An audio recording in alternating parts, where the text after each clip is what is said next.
You know, you people right now are looking at the greatest talent in the wrestling business today. Christopher Colt, very shrewd individual.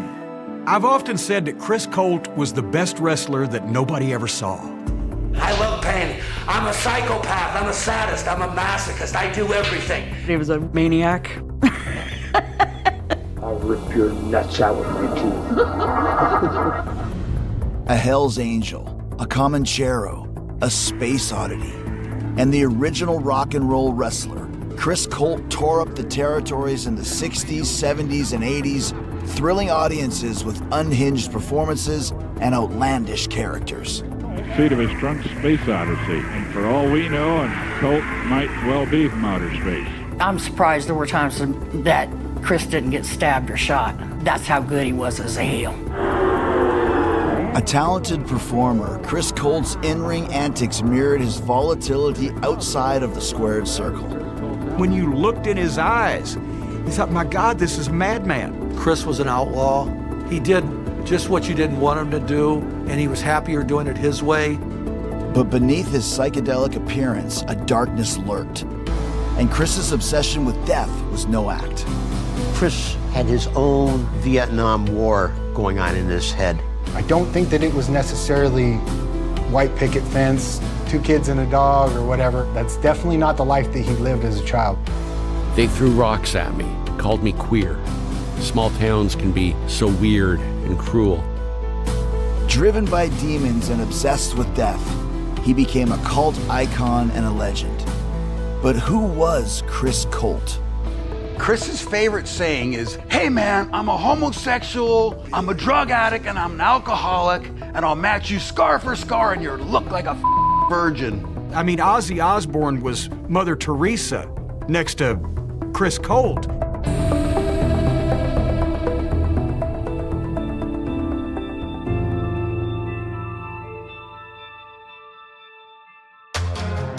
Chris Colt stood out from the average wrestler because he wasn't just a rock star, he was the most wild, over-the-top, strung-out rock star that he could possibly be. I'm Jim Cornette. Before I started my 40-plus year career in professional wrestling, as a kid, I was a fan of Chris Colt. Chris was overboard in every facet of life. He wanted to have the most sex, take the most drugs, do the whatever. One time, he gets booked in a cage match. What's a cage match for? It's to keep the wrestlers in, right? They tell the fans, no way in, no way out. We're gonna settle this. But they didn't count on Chris Colt taking LSD before he got in the cage. So now the match is going on, there's people watching it, everything's normal, and suddenly, Chris Colt, he starts imagining that there are giant spiders coming over the cage to get him. And you've got to think, what in the world would that be like? You're almost naked in spandex in a ring surrounded by a cage with thousands of people looking at you, and suddenly the giant spiders arrive.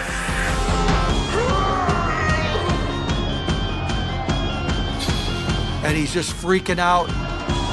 And finally he climbs over the cage and he starts punching people, fans. Every fan was like something that needed to be destroyed in his mind. People, they can't see the spiders. They don't know the spiders are there. I'm watching the match from upstairs in the balcony. Fans are just on top of him and they're just pummeling him. But he was invincible. Chris didn't feel nothing. He was having bottles broke over his head. He's like, ah, he's like a monster. I came downstairs.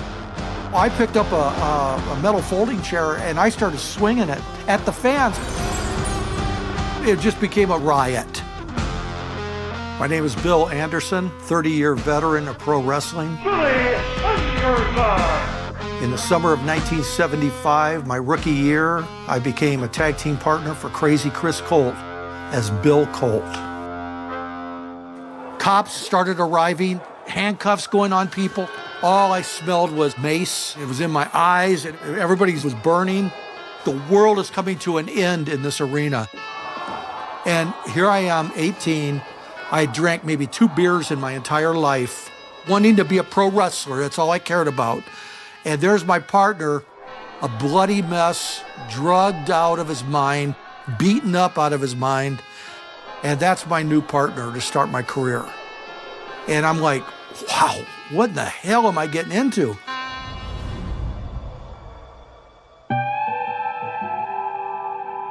Chris Colt was one of the early guys in the business who was wrapped up in the rock and roll lifestyle. And part of rock and roll, especially in those days, was drugs, chemicals, substances. And when the other wrestlers were, back in the 60s, were, you know, still more old-fashioned, Chris was on the edge of it, and he spent time around Janis Joplin. He worked as a roadie for Joe Cocker. Because you've been bodyguard to Joe Cocker. Joe Cocker.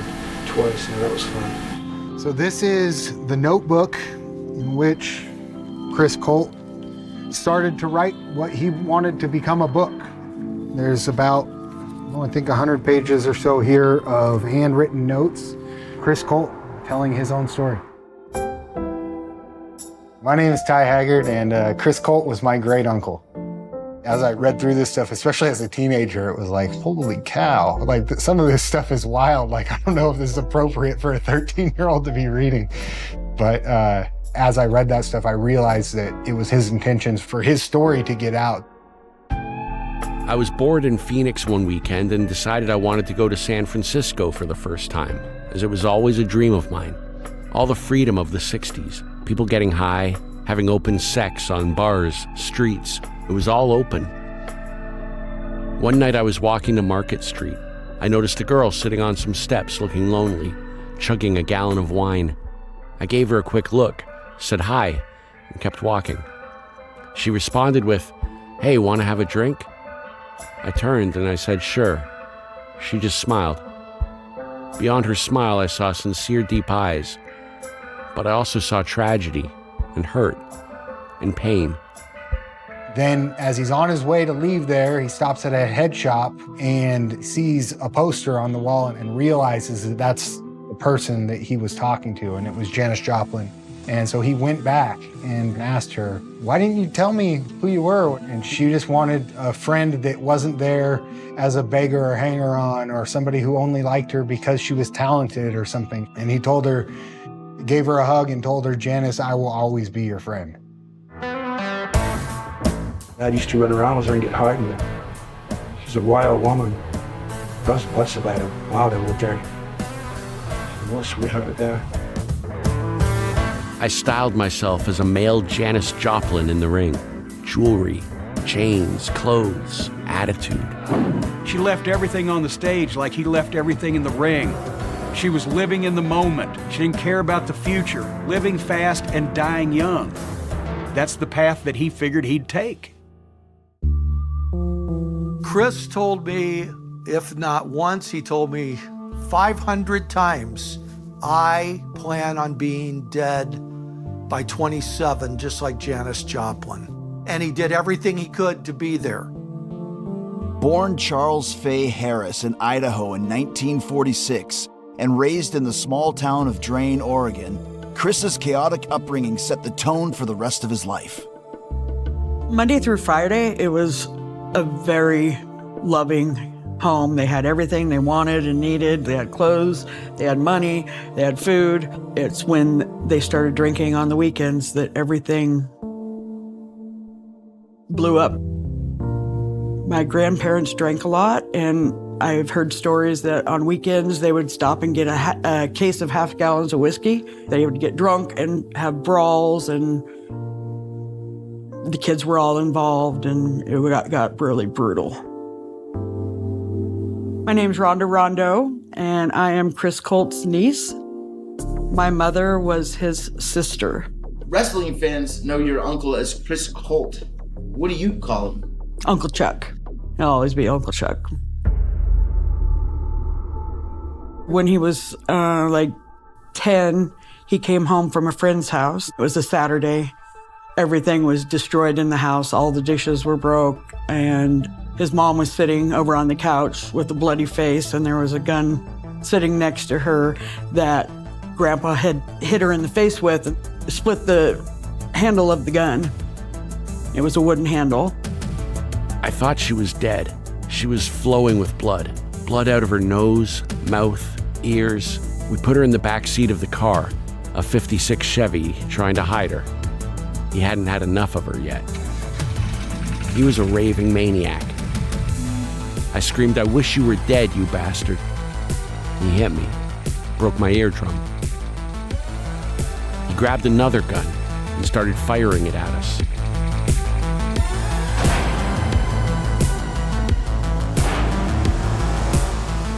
Sis was now behind the wheel, successfully driving down an old dirt road, making our escape to the highway. I think by that time, my Uncle Chuck was like, oh my God, I gotta get out of here.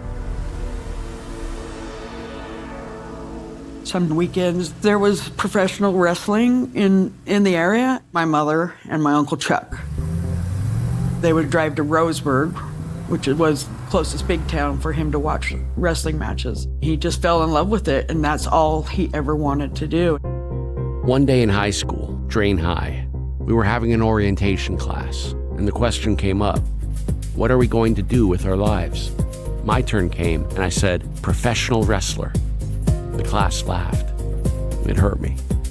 So my uncle went out for the wrestling team in high school, and he made the team. He was really excited about it, and then decided that he needed to stand out a little bit and bleached his hair blonde. I wanted to look like somebody else, you know, like nobody bleaches their hair in wrestling school. The wrestling team in school, in the little town. I'd done it just to rebel. They kicked him off the wrestling team, kicked him out of school. He got rocks thrown at him. And so I think that in his mind, he was like, I'm gonna show them. I'm going to make it. So he jumped on a bus, went out to Chicago, walked into wrestling school and said, hey, I want to do this. Well, that wasn't exactly how it worked. It wasn't just an open invitation. He found himself in a situation where he had to make some money. He met a kid on the street that was prostituting himself. Found that to be intriguing and saw that as a solution for how he could become a professional wrestler. Now remember, I never had a sex relationship with anyone, but I had heavy bisexual feelings. I was more attracted to men than women. I wanted one thing, to be a professional wrestler. So with nothing to lose, I hit the streets for the first time in my life. I was scared, but it was survival. He had a chip on his shoulder, and I think that contributed to the by any means necessary type attitude that he took towards it. He was not going to fail. He wanted to come back to his tiny little town of Drain, Oregon as a star.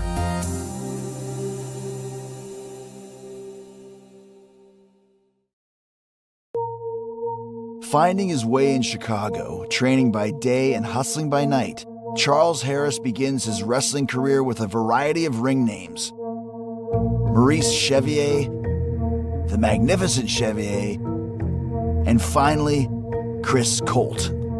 Colt magazine was, at the time, one of the early underground gay publications, and that's where he got the name Chris Colt from.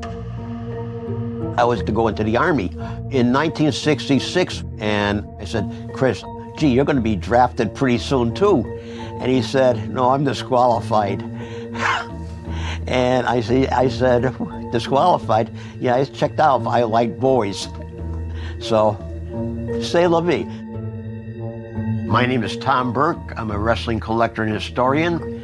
I've been friends with Chris Colt since we were teenagers. It was a different world. It was a different world. And so that was my first contact with a person coming out in that sense. I don't know that it was a big coming out party. The challenges that must have presented him in the wrestling world at the time that he was doing it. There were a lot of gay wrestlers that people didn't know were gay, but the promoters did or the boys did, but the fans didn't know. I'm Princess Victoria. I was half of the Women's World Tag Champions for the WWF. Princess Victoria on the warpath. Another double tomahawk chop. There was one night and one of the guys came over to me and said, we want you to go over and spend some time with Chris Colt. I said, why? And not punching my own ticket, but he said, if anybody can turn him straight, you can. I guess they thought he was missing something by not being with women, but that wasn't the case for Chris. One thing I noticed when we were traveling together, and he would talk about the other boys in the circuit, and always had this image in his mind that they were backstabbing him and out to get him. Any territory he was in and out, he'd either have a personal issue or just something would happen, and he'd be gone. The only place that he stayed for any significant portion of his career was the small territory in Arizona. In Arizona, Chris teams with wrestler Ron Dupree and takes the ring name Paul Dupree, tag teaming as the Dupree brothers. It's a formative relationship in Chris's life, professionally and personally. Ron Dupree was my Uncle Chuck's very best friend. They were like very close. I only got to be with him a couple times in life, but he was a very, very nice, kind guy. They were a couple. You know, Ron was older, probably by about maybe 8 years, maybe 10. Their love for the business kind of gelled them together. Chris and Ronnie became lovers. You know, I just never asked a lot of questions along the way, but it was something I understood to be the way it was. I can't imagine it would have been easy to be gay, period, in wrestling in the 50s or 60s, much less to be a gay couple. It was not something that was easily accepted, and it wasn't information that was offered freely. So in a lot of cases, a promoter or a booker or the wrestlers in a particular territory might not even know, and through a number of different gimmicks, they kind of changed their looks and changed their presentation, but they were always together. Weighing in at a combined weight of 450 pounds, the World Tag Team Champions, the California Hells Angels. The California Hells Angels were a chance for them to have a gimmick as a team and sort of bring real life into the thing. The metal, the studs, the iron cross, the leather. Well, they sell all that stuff in the Village in New York City. They were so far ahead of their time, nobody even knew what the it was. They said, okay, they're bikers. No, they're gay. Same tailor. Pushing the limits of what's acceptable to audiences of the era, Chris is determined to become the ultimate villain. Chris was so excited on TV once, and Chris knew how to generate heat. In those days in wrestling, trying to push the envelope either meant you could draw money because people would be shocked and surprised, or you could go too far and get heat and the whole company could go under in the twinkling of an eye because you thought it would fly, but it wouldn't. Chris was not an anti-American by any means, but he took an American flag and with a lighter and lit it on fire and burned it up. They went too far and they got kicked off the television for it. Not the wrestlers, the actual wrestling program got taken off the air. Even in a small territory in Arizona, even 50 years ago, even back in those days on a local television show, even if you were heel wrestlers, it was going a little too far to burn the American flag on television. Didn't fly. Chris's time in Arizona comes to an abrupt end when his lover, Ron Dupree, suffers a heart attack. Though Ron can no longer wrestle, the two continue their relationship outside of the ring. As Chris searches for a new tag team partner, he ends up in a trio with Bill Anderson and Mike Boyette. Chris had approached me and he says, I got a proposition for you, and not that proposition, a different proposition. He says, I'd like to have you be Bill Colt, my younger brother. When they came to Tennessee, the team was supposed to be Chris Colt and Mike Boyette with valet Bill Colt. William Colt, the valet, preceding his brother, and he almost got run over. Colt changed outfits, he changed gimmicks because he was so wrapped up in the rock and roll lifestyle, the makeup, the hair he already had, the personal habits he already had. He wanted to create his gimmick being that he is a rock star. Bill at the time, he has no body weight whatsoever. He just started. So he's a lost ball in high weeds. And if you were gonna say, okay, who is the professional wrestler that is using the most mind-altering substances? If you weren't pointing at Chris Colt, you'd be pointing at Mike Boyette. So this team was destined for disaster to begin with. One night we left Johnson City. I'm driving. Mike Boyette's in the passenger seat. Chris is in the back seat.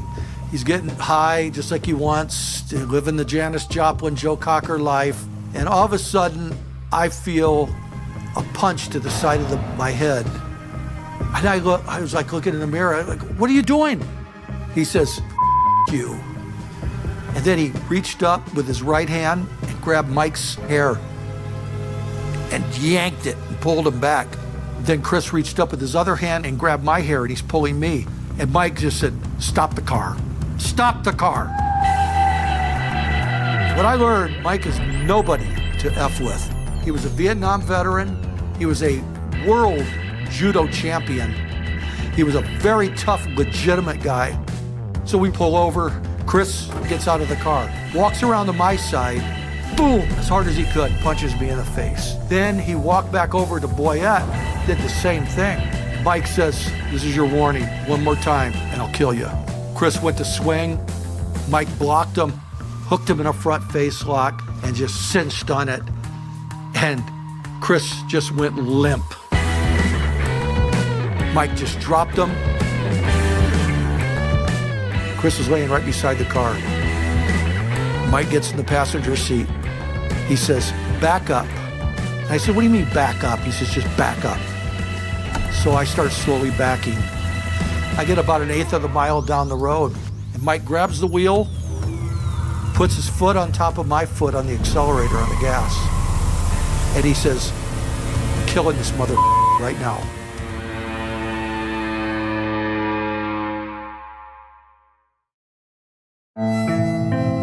Chris Colt's erratic and violent behavior comes to a head as he's tossed onto a highway and stares down a car speeding in his direction. Mike says, we're putting an end to this shit. It's never gonna happen again, ever. It's the headlights getting brighter and brighter and brighter and brighter on Chris's body.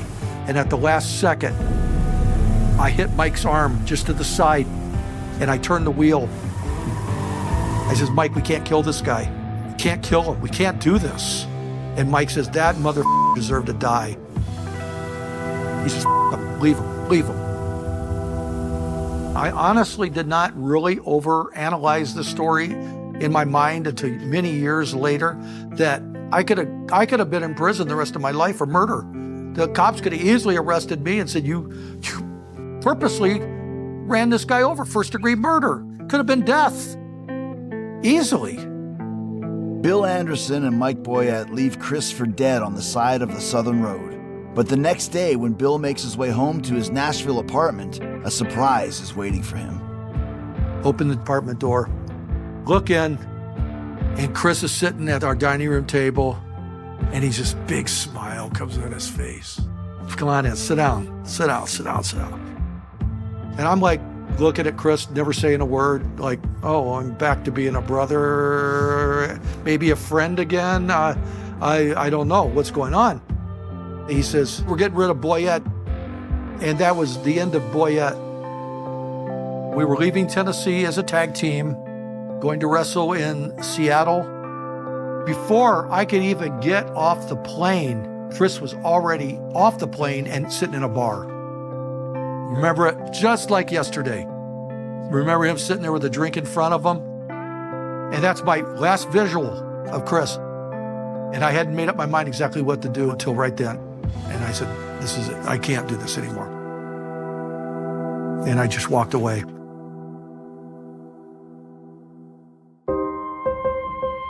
Not long after his partnership with Bill Anderson ends, Chris's attempt to get his career restarted is stopped when he suffers an unimaginable tragedy. It was in Washington State at a small show that Ron Dupree had ring announced at, and he had a heart attack at ringside in front of all the people. They called an ambulance. Chris rode with Ron in the ambulance to the hospital, and Ron died on the way, right in front of Chris. He witnessed the whole thing. He had loved Ronnie all his life. That was the only time that I ever heard him come out and say anything of emotion of that way. Chris was holding his hand. Chris told me that he just wept and wept. I don't think Chris ever overcame the death of Ron Dupree. He was devastated because they were so close. You know, he didn't know how to go on without him. My uncle was like, I don't know what I'm going to do. Well, they'd been together at that point for over 10 years, not only professionally, but personally. That was a big turning point for Chris because he kind of lost an anchor that he had, that to somebody to keep him tethered to some element of reality. After losing my lover of 6 years, I hit bottom, I thought. The bottom under the bottom came later. More dope was yet to come. More fixes were to be made. More hearts were to be broken. Mainly mine. And he just metamorphosized himself to fit whatever mood he was in at the time. This is where he decides he's not just going to be called Chris Colt. Now he's the Chris Colt Experience. The Chris Colt Experience. Your referee, Joe Golub. Welcome to my breakdown. And he uses Alice Cooper's Welcome to My Nightmare as his entrance music. What he did in that period of time was invent modern entrance music in wrestling. He saw the tie-in that it could have with the fans to set a tone. Definitely a pitch black, dark, psychedelic edge to it because that's where he was in his mind space. I will not be responsible for hurting, crippling, or putting anybody in the hospital that I wrestle up against right now, man. He'd make you hate him. My name's Edward Juvenetti. I wrestled for 35 years as Moondog Ed Moretti. From Idaho, Moondog Moretti. Back then, you didn't have people like that. He would shock people, he would scare people. He's bizarrety at its best. He was so bizarre, he got banned in England from wrestling on TV. They called him the vampire. They couldn't take how he was. He was just too bizarre. He scared people, and he was just being Chris. When you look at the picture of Chris in his younger years, he's a good-looking guy. As years progressed and he got into his demonic possession image, where he would put needles and stuff in his face, just totally strange. It was like out of a horror movie. You know, the whole vibe of Welcome to My Nightmare, he was living it. Chris's life from that point didn't get better. Definitely got more out of control.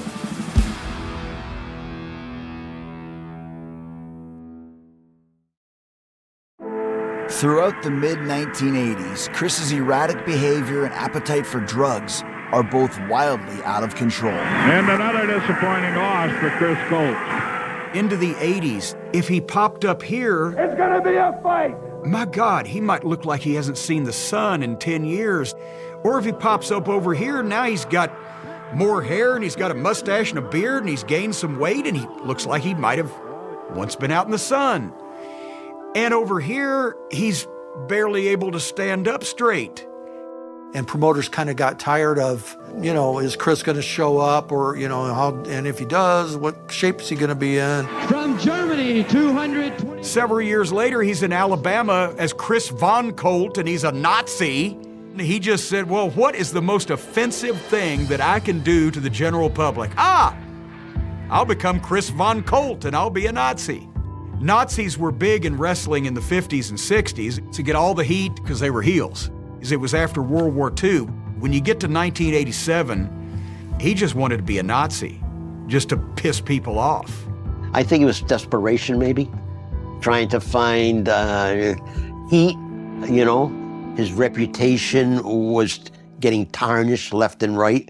Probably because, you know, at that time, I think he was getting too absorbed into drugs. Chris Colt started doing cocaine, And I think that was the beginning of the turning point.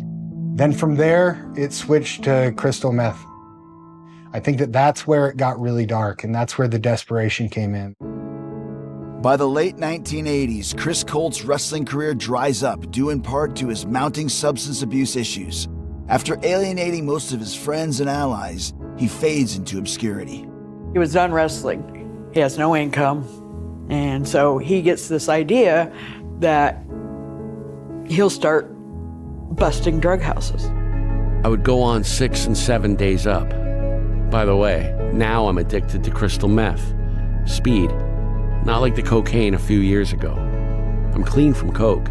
I just switched drugs, a more dangerous one where you require no sleep, no food. I'm in a dope house in Hollywood in the Silver Lake area, one of the biggest dope houses around. It took me 4 buys just to get in. I walk in, confident, and place my order for an 8-ball. As soon as the dealer shows me, I flash my badge so fast they don't check it and say, "You're all under arrest. I work for LAPD undercover." I tell them the house is surrounded by police cars. I catch them off guard, take the dope, and run.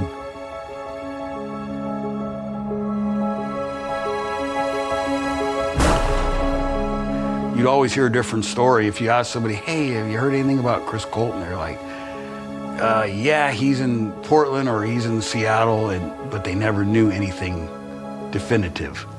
That's what kind of said about this mystique about Chris Colt today with the modern generation, because he has a 20-year career with the most amazing ups and downs and all kinds of outlandish behavior, and then disappears off the face of the earth. But, I mean, you could have said, oh, he's become an international double-knot spy or an astronaut. It would have been equally as believable, because his whole life was insane. And nobody in wrestling knew where Chris Colt had gone until somebody saw an adult movie.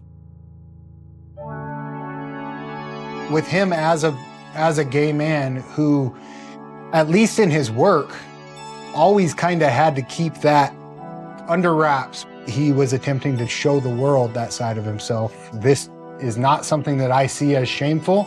This is who I am. I have not seen any of his productions, but I understand that, again, he was over the top with everything. Whether it's wrestling, I got to take all the bumps and cause all the riots, or with sex, I got to have as much of it with as many people as possible, and I don't care who and what and who's watching. I did not hear about him doing those videos until very late in life. I Googled his name, and what I saw was like, oh my God, that is not my uncle. That was very secretive. I had no idea that he had done any of that. Now I'm back. I'm back, and I'm in shape, and I'm ready to fight, and I'll run you right out of town, and then I'll you.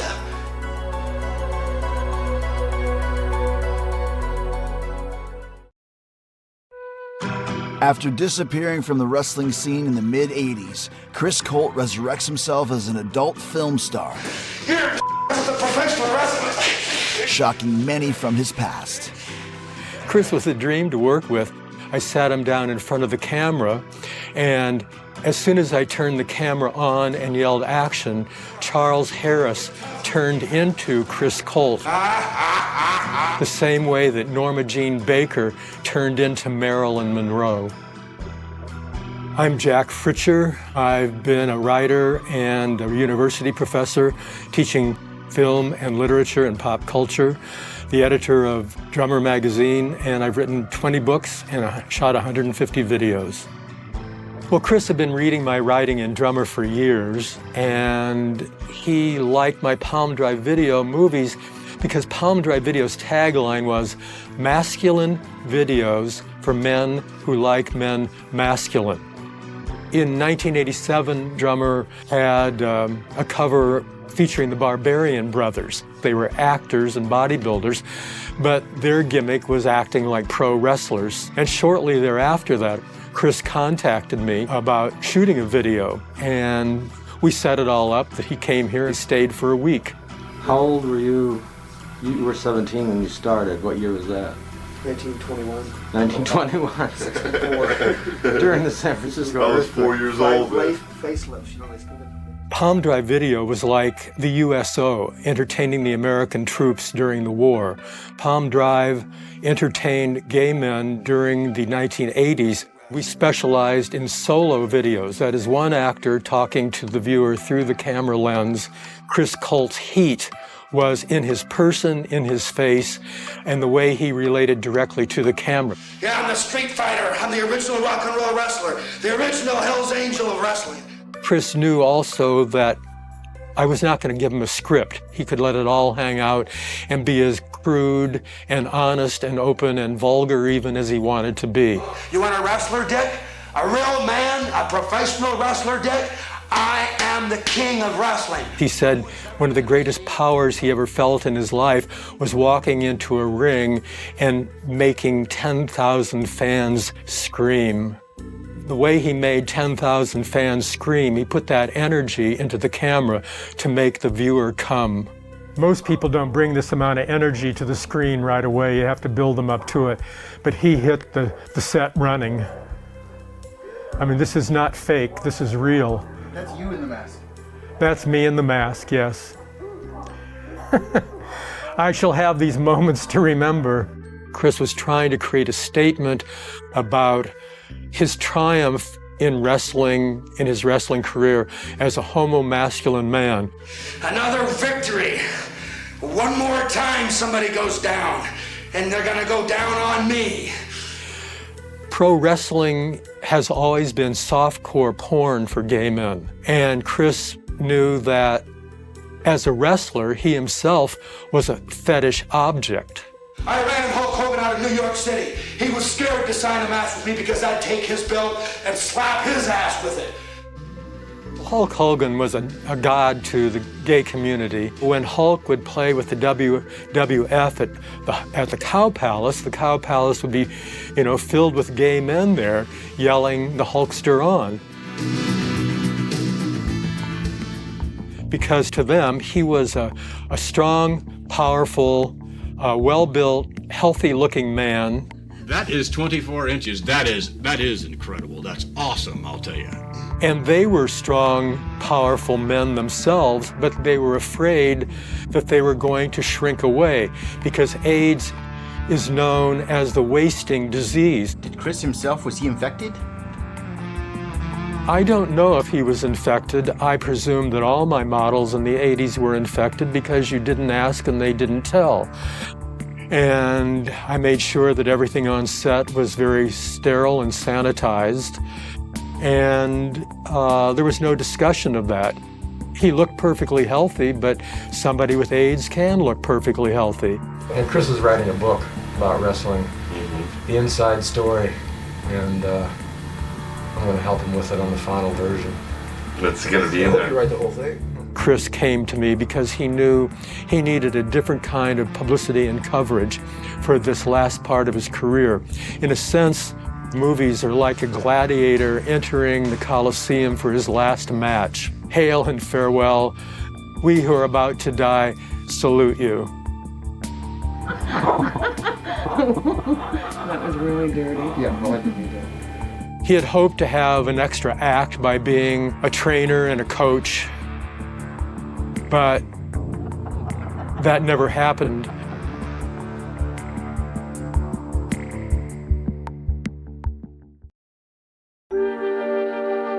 Almost 10 years after his wrestling career was over, Chris Colt's wild and chaotic life quietly comes to an end. So many stories of how he passed away. What is your understanding of how Chris passed away? He was found in a back alley in Seattle. I'm sure of that. Sure of that part. How and what the circumstances were in regards to how he ended up there, I'm not sure. I had heard through the grapevine that he was found in a chair with a needle in his arm when he died, when they found him dead. And he had been dead for like about 2 or 3 days. Shortly after he died, I got a phone call from somebody asking me if I knew anything about his death, and I said no, and they told me but they thought that he had died of AIDS in some kind of flophouse in Seattle. He died the way he wanted to die. That was Chris. And it was probably on the streets. He didn't want to live in this world any other way. I don't think it was peaceful. I can tell you that. He's not the type of guy who was ever not at full tilt. And I would believe that he died in that same vein.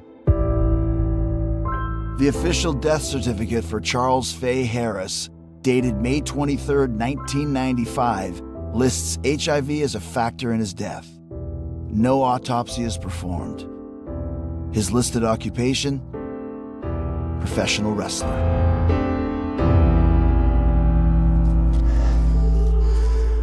Been a lot of years to try to make it here. That's why this means so much. He lived his life the way he wanted to live it. He lived a rock star lifestyle, and that's the way he would have wanted it. I mean, if he would do it over again, he would have done it the same way. He died too young, although it's what he wanted, honestly. If he had it his way, it would have been 27, but at 49, his body succumbed, and I can only just say I'm really sorry that he's gone, and I wish he was here. He was the first at so many things, and he was so good at what he did, the way that he could work, the way that he could bump, the way that he could get heat from the crowd, the way that he could talk on promos. He was decades ahead of his time, and his talents would be in the upper 20% of anybody in the business today.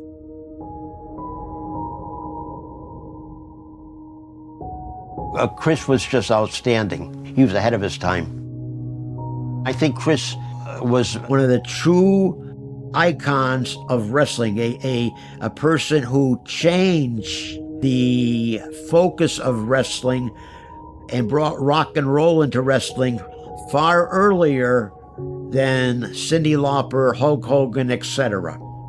He was doing things like coming off of the top rope with an elbow before a lot of other people were. If Chris was not on drugs and alcohol, Chris would have been one of the greatest. If you reduce people to one word, you miss the entire world of what they are really about. And so reducing Chris to a drug addict, an alcoholic, a faggot, does not come anywhere near to the inner truth of what that man was about. And I think a lot of his addictions to alcohol and drugs grew out of the homophobia that he experienced in the world and in wrestling.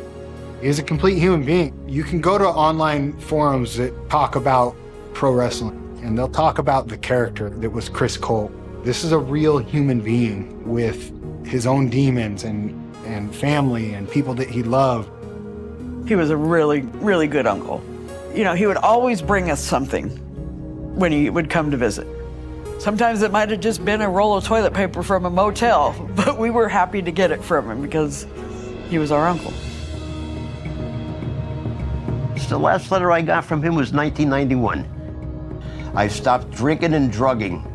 I'm clean and sober, the way I should have been. And from now on, Chris Coe is buried. Chuck Harris. Ladies and gentlemen, welcome back to the darker, more visceral side of sports entertainment history. I am your guide to the shadows and the spotlight, and today we are peeling back the layers on a night that fundamentally altered the landscape of professional wrestling. We are talking about June 28, 1998, at the World Wrestling Federation King of the Ring pay-per-view event. We are talking about The Undertaker versus Mankind inside a hell in a cell structure. To understand the sheer magnitude of that night, you have to understand the psychology of the man at the center of the storm. Mick Foley was never just a wrestler. He was a human canvas of pain, searching for validation in a world that often overlooked him. Long before he became the hardcore legend, a young Mick Foley was just a college sophomore looking for reaction, any reaction, to fill an internal void. He once took a swig of red food coloring, leaped from a bed onto a stuffed atom on a concrete floor, and spat out that concoction just to hear the gasps of his peers. In that moment, he realized something profound. If he could not always make people love him, perhaps he could shock them, astonish them, and make them feel something unforgettable. That relentless pursuit of reaction carried him from the blood-soaked death matches of Japan, where he battled icons like Terry Funk amidst barbed wire and explosions, all the way to the World Wrestling Federation. But the World Wrestling Federation at that time was a vastly different landscape. It was a family-friendly era, and executives like Vince McMahon initially did not see marketability in a battered, unconventional talent like Foley. It took the persistence of minds like Al Snow, his dedicated travel partner and friend, and Jim Ross, the vice president of talent relations, to convince management that they needed a true wild card to face the unstoppable phenom, The Undertaker. Thus, Mankind was born, a tortured, deranged soul pulling his own hair out, a bogus persona that only a performer of Foley's absolute commitment could turn into gold. The Undertaker and Mankind laid a formidable foundation across multiple matches. But by 1998, both men knew they needed to elevate their legacy. Enter the Hell in a Cell. While the inaugural cell match between The Undertaker and Shawn Michaels set a high watermark, Mankind and a locker room mentor like Terry Funk began brainstorming in a lighter moment about how to top it. What if the match started not inside the cage, but on top of it? What if someone got thrown off? What started as a dark joke quickly metastasized into a terrifying reality. On June 28, 1998, at the Pittsburgh Civic Arena, 16,000 fans packed the house. Completely unaware of the historical catastrophe about to unfold, referee Jimmy Corderas and producer Gerald Briscoe watched from the monitors as Mick Foley did the unthinkable. He walked right past the door, climbed 20 feet above the ring onto the unforgiving roof of the Hell in a Cell, and dared The Undertaker to meet him there. Even Foley himself admitted later that he was utterly terrified of heights. Yet his burning need to deliver an iconic moment superseded his own self-preservation, as both men stepped onto the chain mesh roof. The zip ties holding the structure together began to pop under 600 pounds of combined human mass. Then it happened.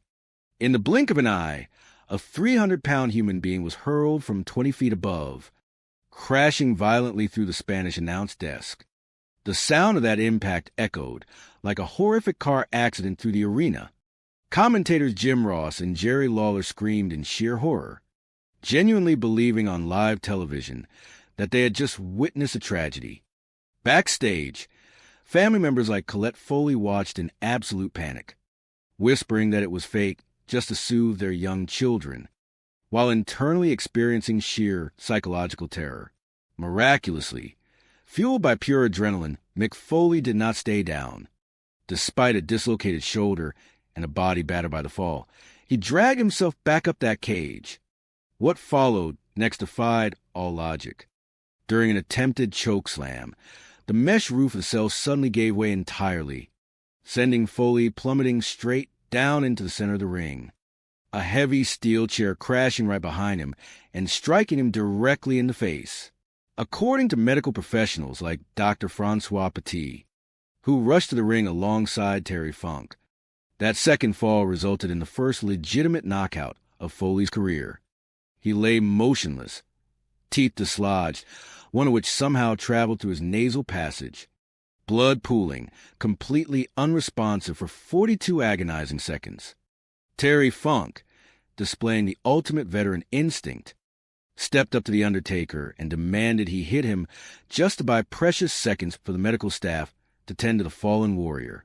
Yet, astonishingly, the match continued. With a massive wound beneath his lip, his body broken, and his senses scrambled, Foley insisted on finishing what he started, even introducing a bag of thumbtacks into the fray. The 17-minute war finally culminated with The Undertaker securing the victory. But the result of the match was secondary to the cultural shockwave it created. Fans in attendance rose to their feet in absolute awe, realizing they had witnessed something completely real in a scripted world. Backstage, the reception was a mixture of profound relief, anger, and awe. Vince McMahon greeted Foley at the curtain, expressing his gratitude while demanding he never do anything like it again. Colette Foley faced the harrowing task of helping her husband undress and get into bed, dealing with a dislocated jaw, bruised kidneys, broken teeth, and severe trauma that would follow them for decades. That single match sparked an incredible career renaissance for Mick Foley, propelling him from a misunderstood talent to a world champion just months later, eventually leading into equally brutal encounters like his I Quit match against The Rock. Yet, the physical toll was astronomical. Years later, medical evaluations revealed the devastating long-term consequences of repetitive concussions, traumatic brain injuries, and a looming shadow of chronic traumatic encephalopathy. Doctors warned him that continuing down that path would leave him crippled, leading to a poignant realization about the true cost of fame and the desperate desire for acceptance. Today, looking back at the artifacts of that era, like walking through the WWE warehouse and touching the cold steel of that very same cell, Mick Foley and those who love him are left to grapple with a complex legacy. It was a dangerously crazy masterpiece, a surreal display of performance art that pushed human endurance to its absolute breaking point. When asked if it was worth it, the answer remains complicated. But one undeniable truth echoes through the annals of professional sports entertainment. What those two men did inside and above that cell on that summer night in 1998 will outlive them both, etching their names into the permanent history of human spectacle. Ladies and gentlemen, welcome to a special presentation brought to you in the style of an in-depth investigative documentary series. Today, we look back at one of the most shocking chapters in the history of North American sports television, a story that exposes the dark, painful, yet profoundly monumental underbelly of professional wrestling. Step inside the complex psychology, the reckless decisions, and the steep price these athletes paid for the glare of network television spotlights. On June 28, 1998, at the World Wrestling Federation pay-per-view, Event King of the Ring, a match earned its place as one of the most shocking in wrestling history. Undertaker versus Mankind in Hell in a Cell. Hell in a Cell hits you like a mallet to the consciousness. I knew it was going to be crazy, but I didn't know it was going to be that crazy. They had two talents out there that liked to really push that envelope until it fell over the edge. Wrestling is fake, but you can't fake gravity. I've been frightened by a lot of things in pro wrestling. Nothing frightened me as much as that did, until later on in the match anyway. What left fans stunned was the unrelenting punishment Mick Foley endured. Until you saw it, you didn't believe that a person could physically do this and live. This match was real. The pain was real. The drama was real. I was cursing and screaming and calling him an F-I-N-G idiot. Why are you doing this? One of wrestling's most infamous matches. Hell in a Cell's legacy persists as both an epic success and a cautionary tale. I think we dodged bullets that day. Not just one, but several. It's really crazy to think that they would allow someone to go unconscious and then just continue. The match, the collateral damage that ensued, is another story. When does it stop? When's enough? You pay all day long for the decisions you make in your 15 minutes in the spotlight. It was a dangerously crazy masterpiece, but all of us need to ask ourselves the question, was it worth it? Everyone who gets into wrestling is looking for something that they find missing in their own lives. For me, I was teased a lot, so I had an overwhelming need to be liked, and to take that World Wrestling Federation Championship belt. For example, I remember being in college as a sophomore. I took a swig of red food coloring, and I did a superfly leap off a bed onto a stuffed atom on a concrete floor. And when I hit the floor, I spit that blood concoction out. Everybody in the dorm was there watching. I heard one of the girls yell out, "That's the most disgusting thing I've ever seen." And I felt that power. So I thought, if I can't make people love me, perhaps I can disgust them. I just needed to get reactions. My name is Mick Foley. I am known as a hardcore legend, and I survived Hell in a Cell. I think Hell in a Cell is a perfect gateway. So many people have said that's the first match I was shown, and now I'm a huge fan.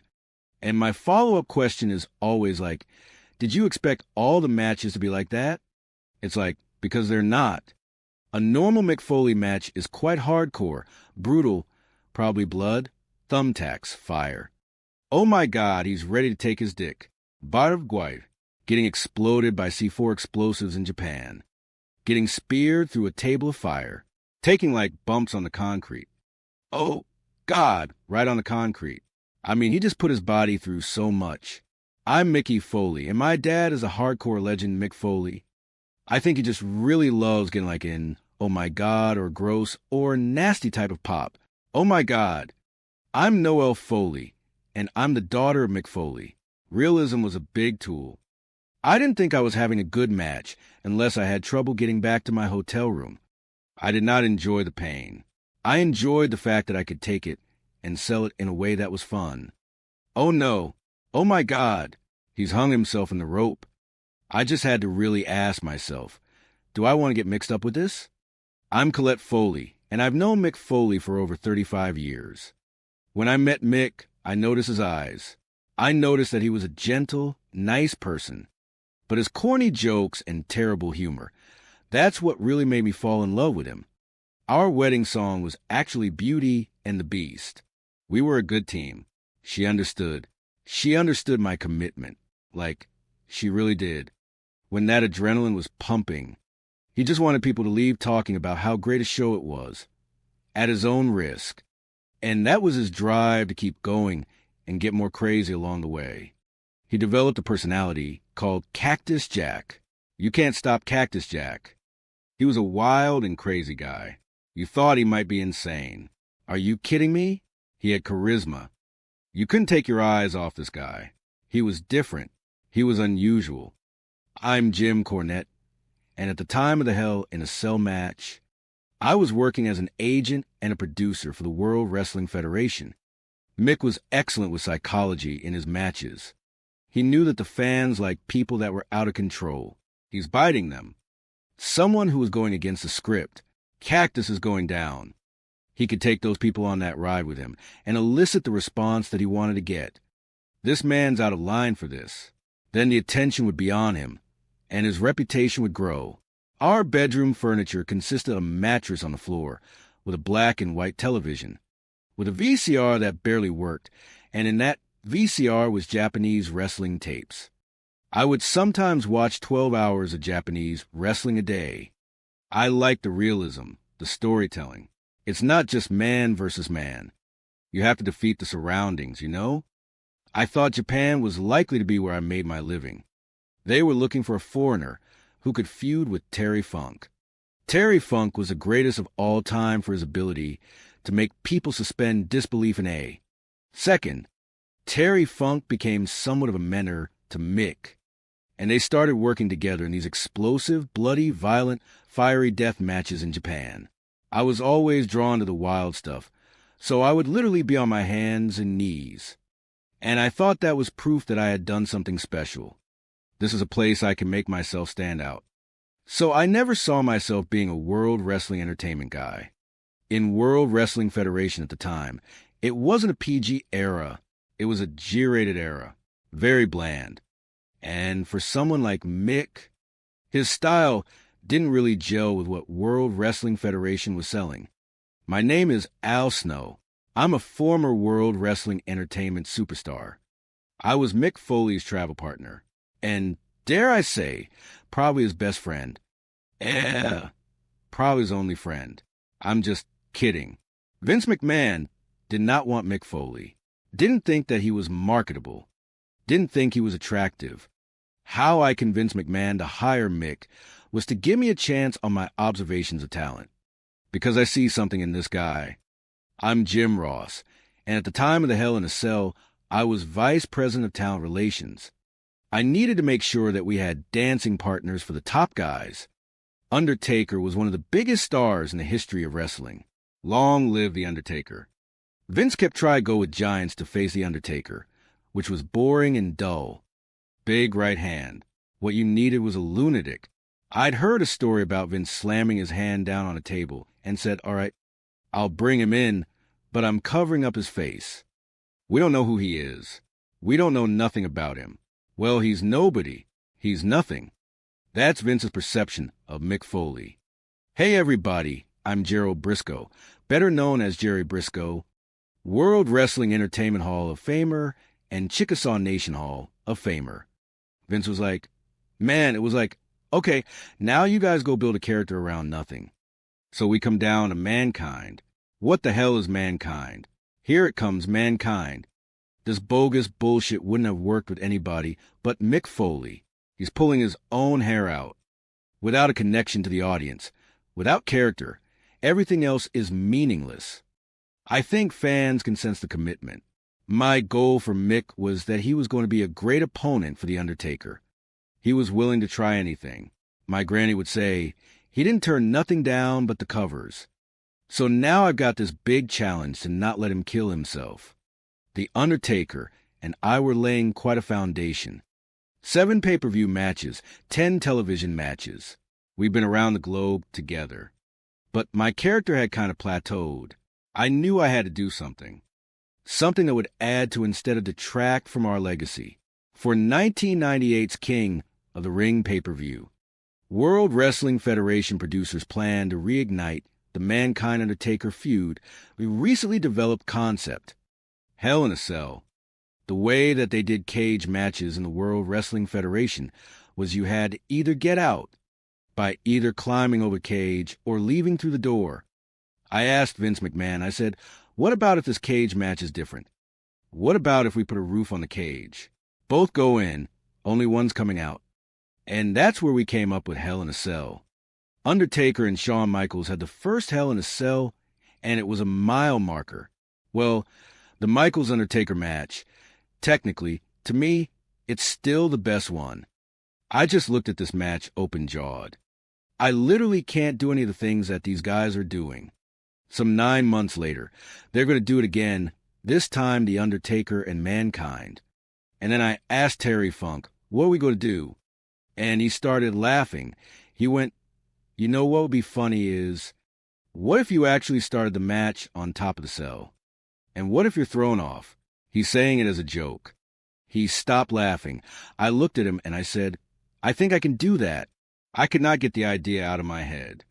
I pitched The Undertaker and Mr. McMahon, the idea being thrown off, into a casual conversation.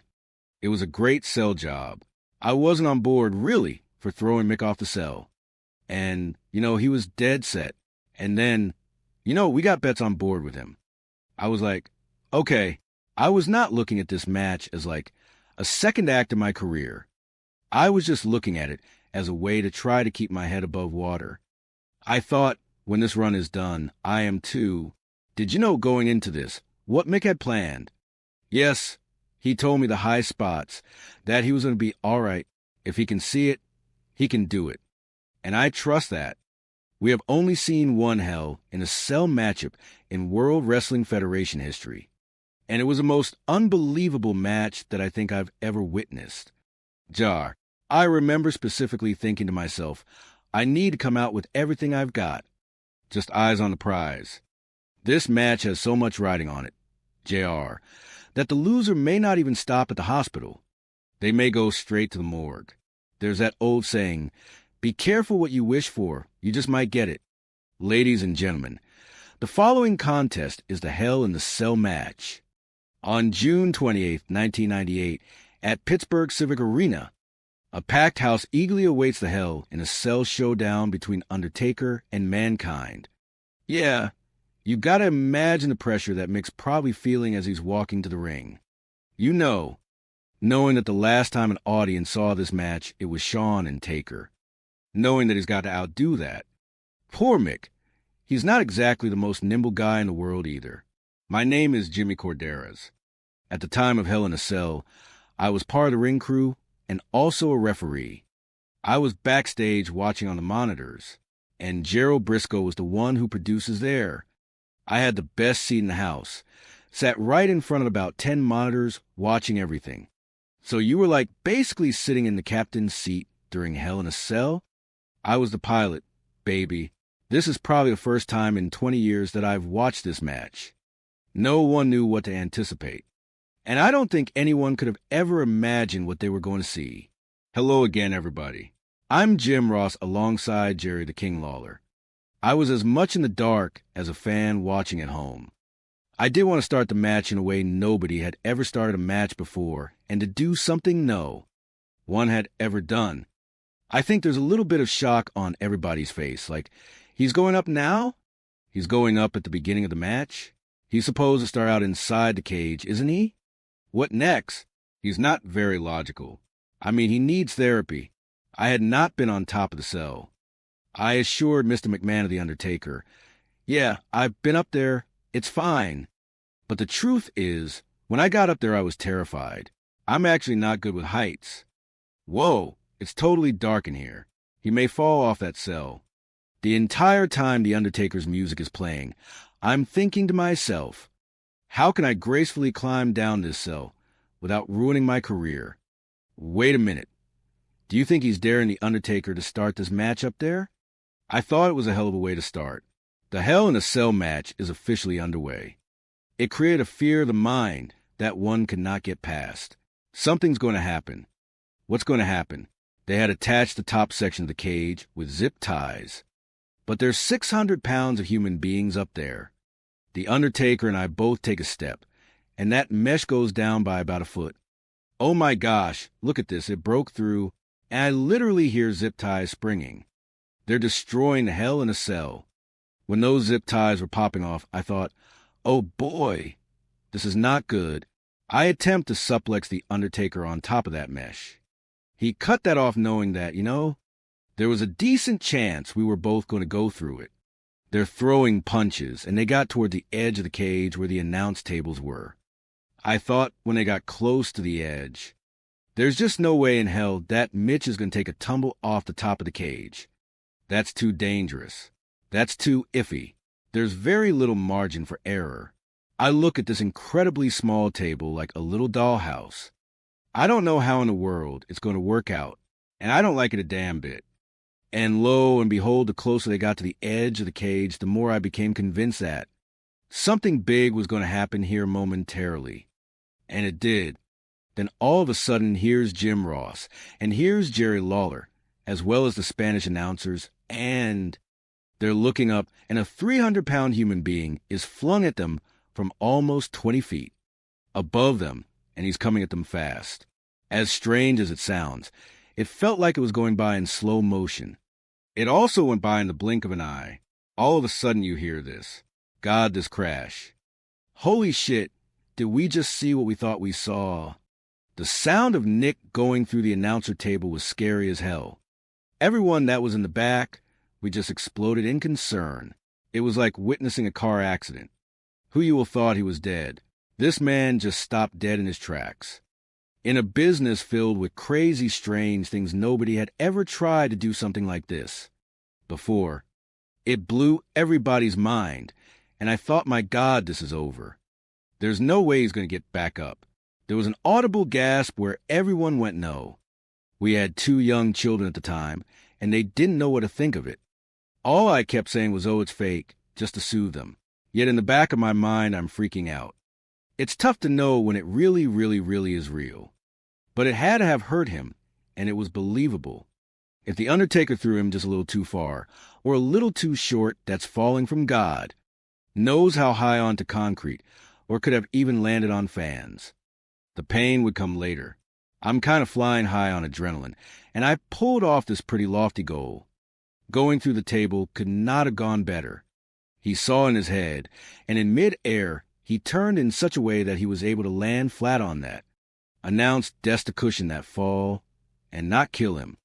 And when it did happen, you should have heard the voices back there. Replay that, and you go into business mode where you're trying to get every great shot that you had.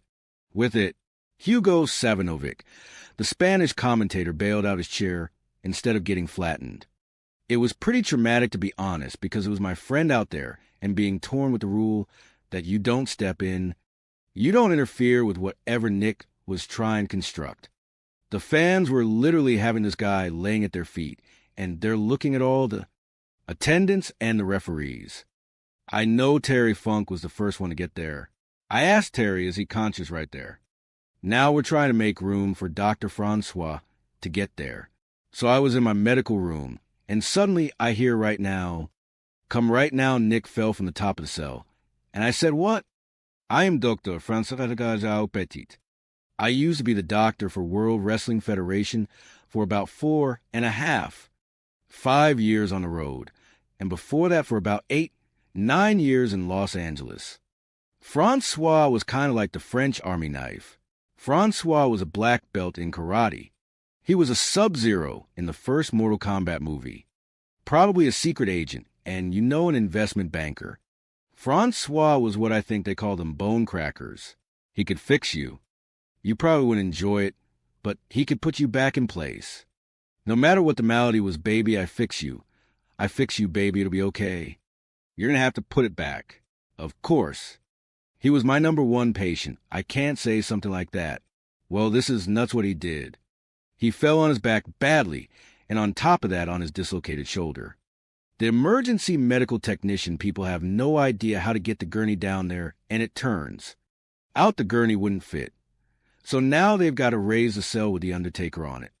He was put on that gurney like that was real. They were going to take him to the hospital. We thought the damn thing was over with.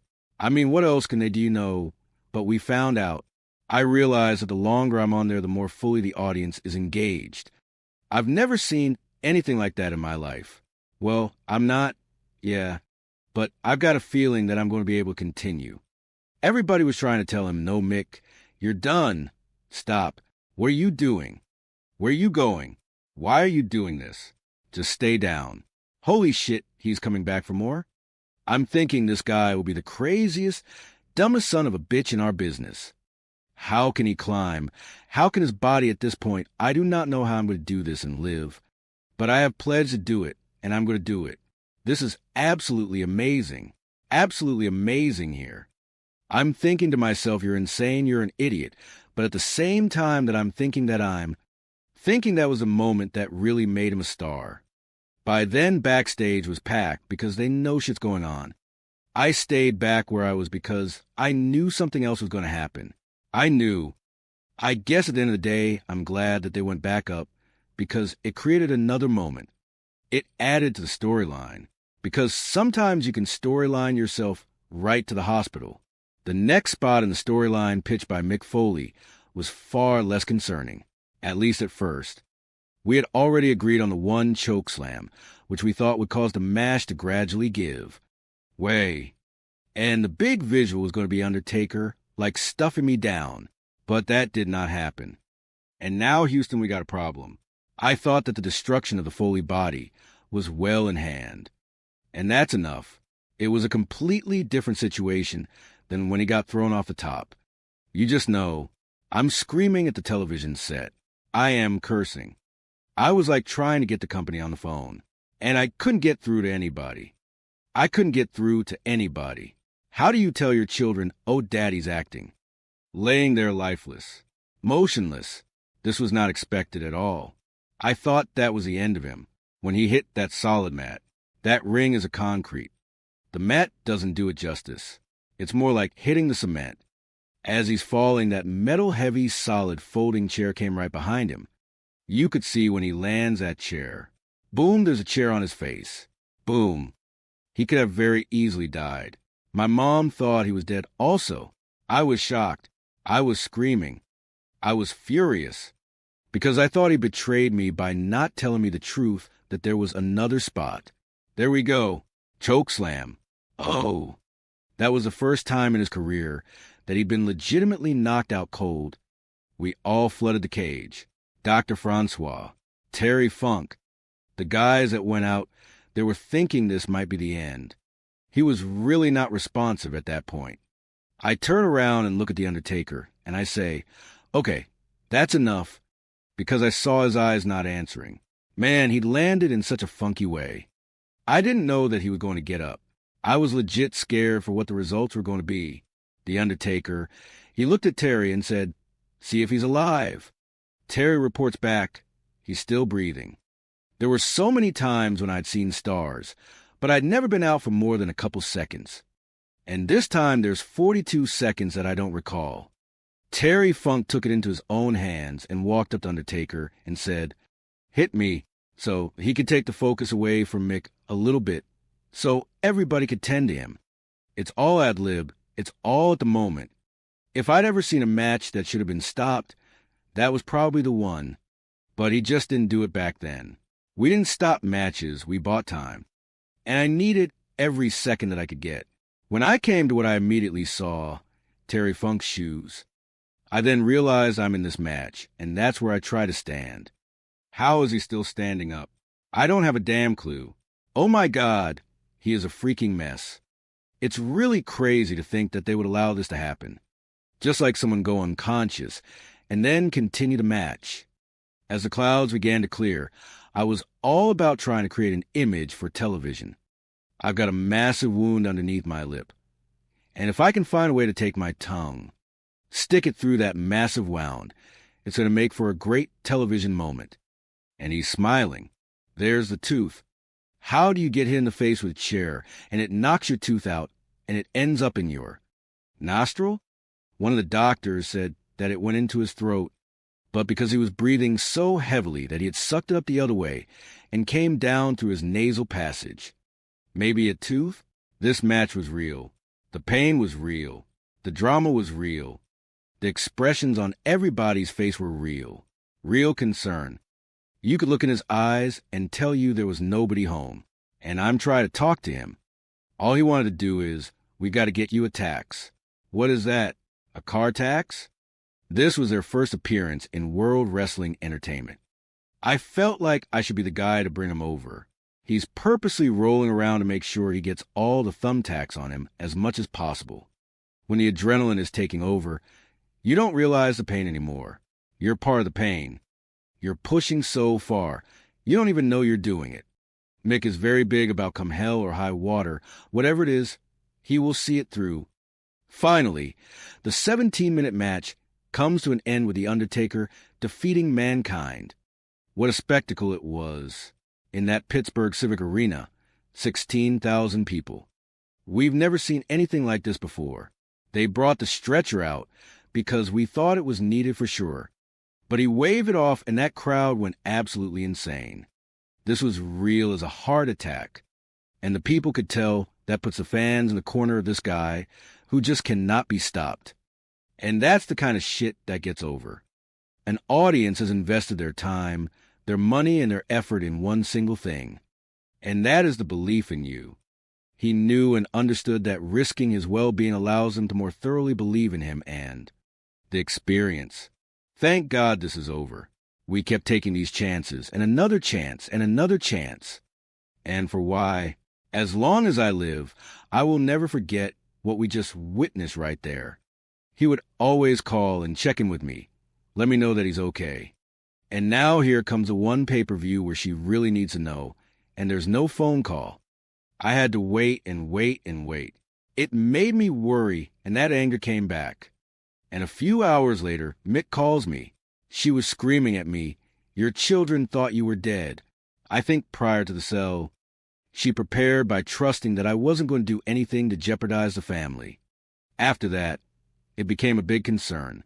Mick came back through the curtain. I mean, everybody rushed up and wanted to check on him and make sure he was as okay as he could possibly be. One of the first people to greet Mick at the curtain was Vince McMahon. He said, "Mick, I want to thank you for what you've done for my company. And I want you to promise me that you will never do anything like it again and pull those thumbtacks out of him." I'm going backstage, and I overheard Mick say to Taker, "Did we do the thumbtack spot?" He doesn't realize that the doctor is just plucking them out of him right now. When you love somebody and you respect them as much as I did Mick, my first thought was, are you okay? Are you really okay? I don't think he truly anticipated how severe that was going to be. Like that night, I had to help him get undressed and into bed. You know, he was messed up on that one. I think it was 15 stitches underneath the lip. Lost these 2 teeth. I don't even know if I was treated for concussion. I had a bruised kidney for about 6 weeks. My jaw was dislocated. I can't remember which shoulder was dislocated, but you know what? That match changed the way people felt about me, and that's what really sparked the career. Renaissance. With what you did at Hell in a Cell, I want to publicly thank you. Going from Vince not wanting to see him in a World Wrestling Federation ring to 6 months after that match, he was world champion. The reaction, the pop, the adrenaline, the rush, the more he did, the more risks he took, it made me worry. The bar kept just going up because it was never good enough. I think he felt like he had to live up to being the hardcore legend, continuing things that he probably shouldn't have. Mick, at that point, was about what are the limits of physical human endurance. He felt like he owed it to the guy he was working with. He owed it to the people to do something that they hadn't seen before. I remember not a scolding, but a warning. If you continue to try to do these type things, it's going to catch up with you. He understood, but he didn't agree with me. Just 7 months later, Mick Foley again pushes his limits. This time in a brutal showdown with The Rock in the infamous I Quit match. No stopping the match for excessive blood loss. I told Mick that's a horrible idea, but he was going to do what he needed to do and what he wanted to do. He's riding the big tidal waves. I also think it had something to do with my way of making it seem like everything was going to be all right. It was one of the worst days of my life. The I Quit match is underway. I had both children with me. It was super brutal from the beginning. I got carried away with The Rock. I had told him, laid in, Mick Foley is barely moving, and now The Rock has handcuffs. What the hell is he going to do now? He did, but instead of taking 5 shots, I took 11 shots. No. What the hell is Mick Foley doing? His kids were not old enough at that point to really ascertain what was fact and what was fiction. But also in the middle of this fiction, it was a fact. He got brain damage for a wrestling angle on television. Where does it end? What does it take now to put you down? Please, Mick, say I quit. So this sounds pretty bizarre, but I don't have one singular memory of my dad ever wrestling. Part of me thinks it's because it was very traumatic to me. Like, how could these 11 shots change my dad's health? Like, if you were to get 11 headshots, a normal person probably could have died. It's sickening, honestly. I really, really hate the I Quit match. Mick always wanted to over-deliver. And somewhere down the road, all of us need to ask ourselves the question, was it worth it? No. I understood that the style I chose was going to result in great discomfort. There were so many times where I could have made a move less painful, but I chose not to because I thought it would look better. No, there were a handful of doctors saying that you need to stop now. If you continue wrestling, you'll wind up crippled. Do you think that stopped him? I still thought I had one good match left in me, and so I set about trying to delay the inevitable. There were times when he should not have been wrestling. He shouldn't have been cleared. He'd drive around and not remember where he lived. Concussion on top of concussion on top of concussion. My appointment with the World Wrestling Entertainment neurologist had not gone particularly well, so I booked an appointment independent of World Wrestling Entertainment. I'll never forget what he told me. He said, Mr. Foley, if you want to try to find another neurologist to clear you, that's up to you. But I'm telling you, you should never wrestle again. If you push those physical limits like Mick has, you're definitely going to pay a price. Sadly, Mick is paying that price right now. Back then, we didn't know the long-term effects of concussions. When guys take a bump, they have an impact in the ring, similar to experiencing a 25-mile-per-hour car accident. I can only imagine the type of pain that Mick has to live with. He's paid the price for all this fame. Mick is very special, and he's lucky he's still with us. Chronic traumatic encephalopathy is a very scary disease that is a long-term effect of repetitive concussions and brain trauma. We don't really know how my dad will be doing in 10, 20 years or so. If you're wondering if I'm worried about that, yeah, really worried. Every day, I worry about that. The fallout from what I'd done, I don't see a way out of it.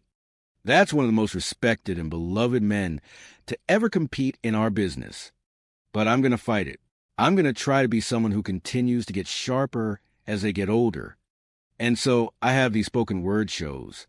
It's like mental gymnastics for my mind. And I hear the crowd chanting, Undertaker. Putting on a show, having that stimulation from people, that keeps him going. I could either appreciate what I have, or I could live in complete fear about the unknown. So I'm going to continue to enjoy myself. He lived his dream. He made his dream. He needs to feel accepted, especially around his legacy. I tell him, go, do the things you like to do, but don't push your luck. Colette knew that I was kind of my own worst enemy when I was in the ring. We dress up in wild costumes and engage in a fantasy form of combat that leaves a lot of us in worse condition than we arrived at, and we do it to earn the acceptance of total strangers. For me, it was all about the reactions, the eyes lighting up, my desire to be authentic. I definitely wanted to be loved. All the sacrifices you put your physique through just for the roar of them. I like that roar.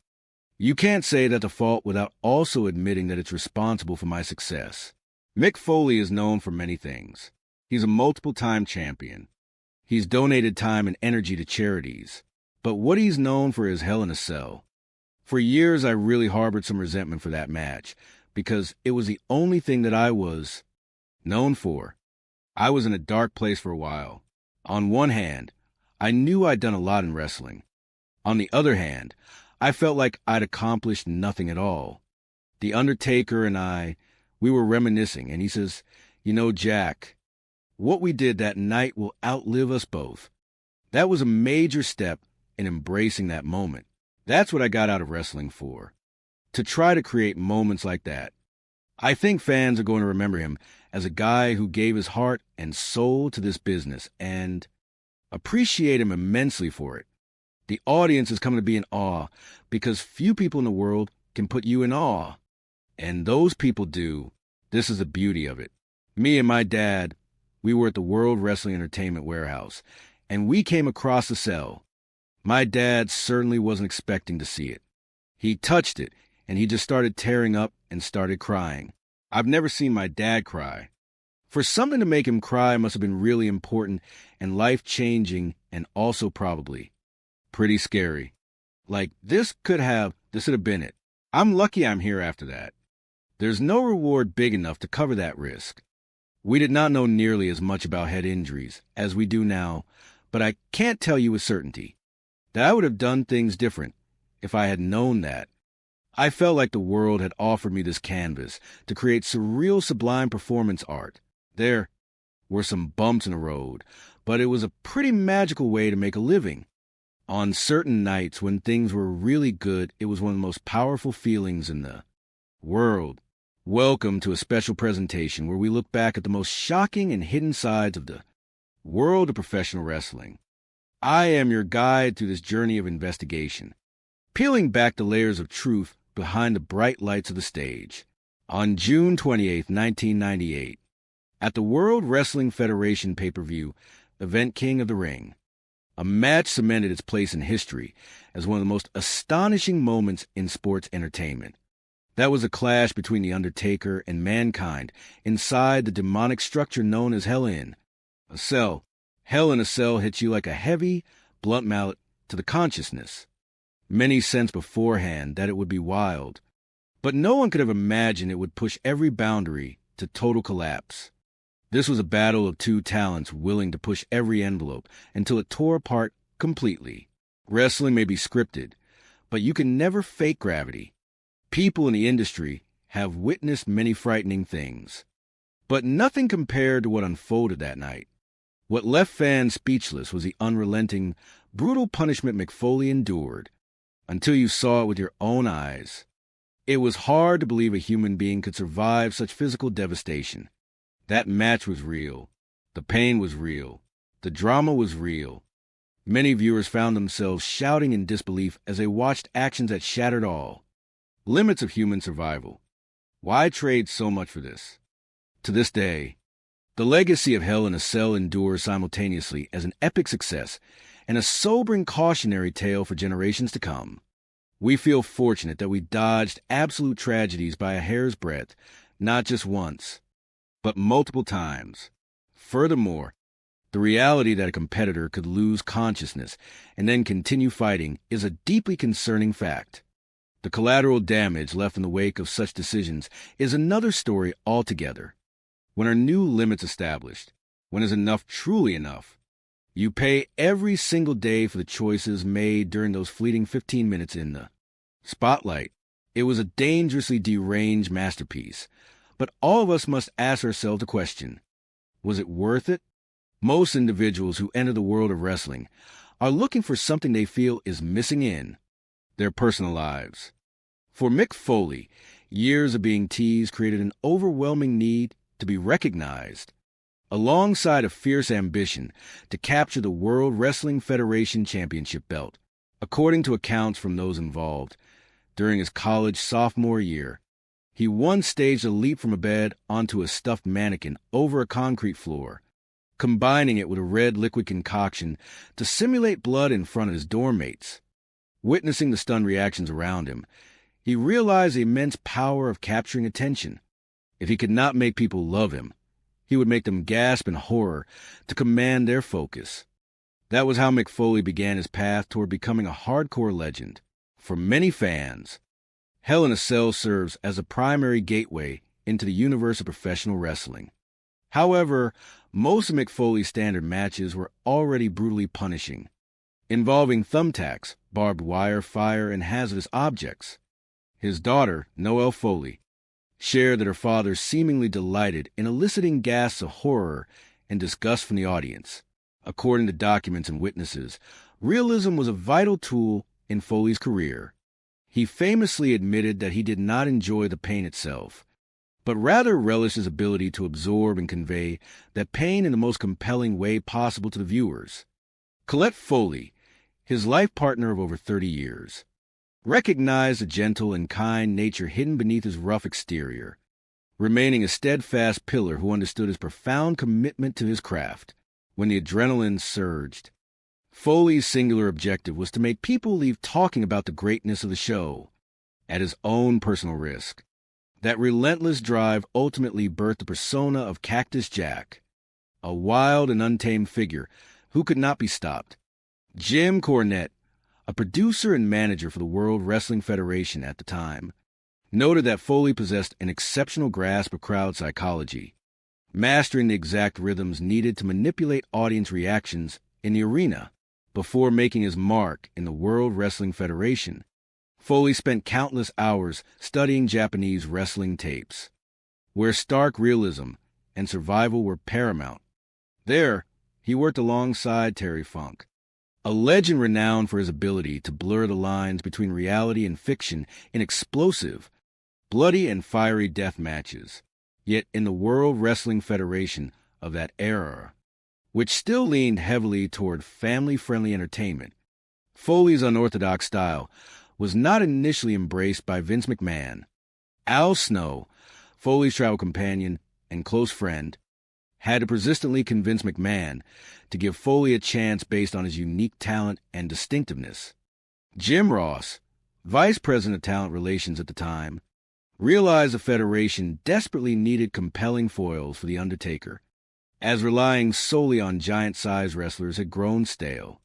Ultimately, the character of Mankind was born out of an initial concept that offered little beyond eccentricity and Foley's willingness to cross dangerous boundaries. The escalation toward the King of the Ring pay-per-view in 1998 was the result of calculated discussions between producers and performers. Following the successful inaugural Cell match between The Undertaker and Shawn Michaels, the idea of beginning a match directly on top of the cage roof was initially floated as a joke before turning into reality. Despite his fear of heights, Foley resolved to push forward to salvage his standing and carve out an indelible mark in his career. As the match commenced at the Pittsburgh Civic Arena before a packed crowd of 16,000 people, nobody could anticipate what was about to unfold. The Undertaker and Mankind stepped out onto the roof of the cage, standing nearly 20 feet high. After just a few steps, the wire mesh bowed under combined weight of the two men, releasing an alarming metallic sound from the snapping zip ties. The moment that followed instantly became an iconic image in sports entertainment history. The Undertaker hurled Mankind from a height of nearly 20 feet straight down to the Spanish announce table below. A terrifying crash echoed through the arena, leaving everyone backstage frozen in sheer panic. Jim Ross and Jerry Lawler at the commentary desk could only watch in horror, comparing the scene to a catastrophic traffic accident, despite suffering this devastating fall. Fueled by an extraordinary surge of adrenaline and immediate assistance from a specialized medical team led by Dr. Francois Petit, Foley managed to pull himself up and resume the match. It was a testament to human endurance that left everyone involved completely astounded. However, the ordeal was far from over. As both men climbed back up to the top of the cage, a true catastrophe struck. During a planned choke slam sequence, the steel mesh suddenly gave way completely, causing Foley to plummet straight down into the ring, impacting the solid canvas and concrete floor below, while a heavy steel folding chair crashed directly onto his face. For the first time in his career, Foley was not completely unconscious for 42 seconds. Terry Funk and The Undertaker rushed to check his vital signs right there in the ring to ensure he was still breathing before the match could limp toward its conclusion. The aftermath of that grueling encounter left him with severe physical trauma. 15 stitches under his lip, 2 missing teeth, a bruised kidney lasting 6 weeks, a dislocated jaw, and numerous concussion-related injuries.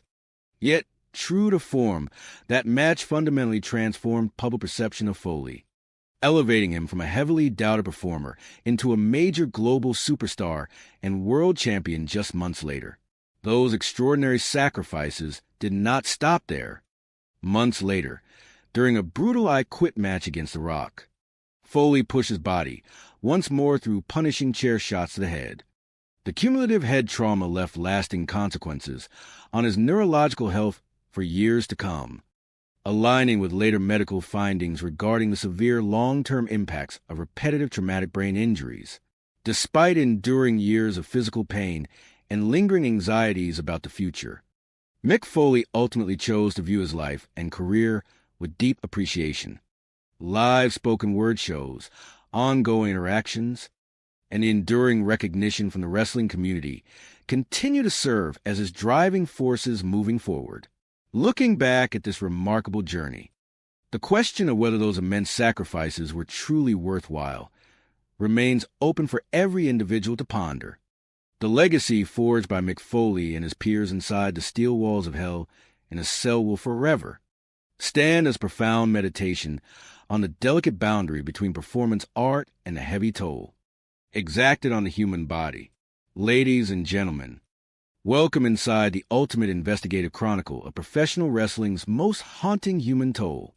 I am your host, taking you deep behind the velvet curtain, past the pyrotechnics, and down into the blood-soaked trenches where men traded their physical well-being for 15 minutes of immortality.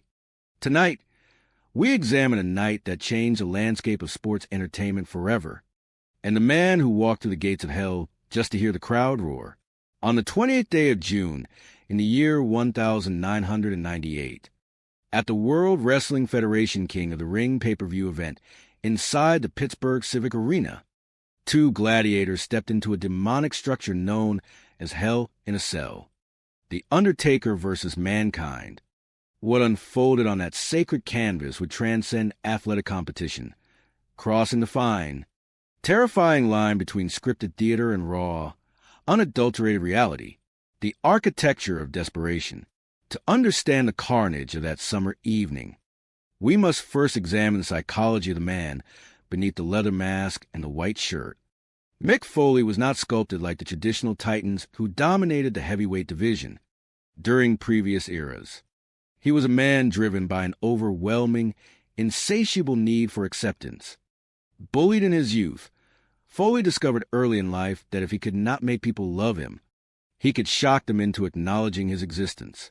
As a college student, He documented his desperate quest for a reaction by swallowing red food coloring and leaping from aloft onto a concrete floor, spitting the faux blood upon impact. That rush of adrenaline, that gasp of horror from the onlookers, became his drug. He traveled the globe, trading safety for validation. In Japan, he bled an explosive, fiery death matches alongside legends like Terry Funk, pushing his mortal vessel past the brink of endurance.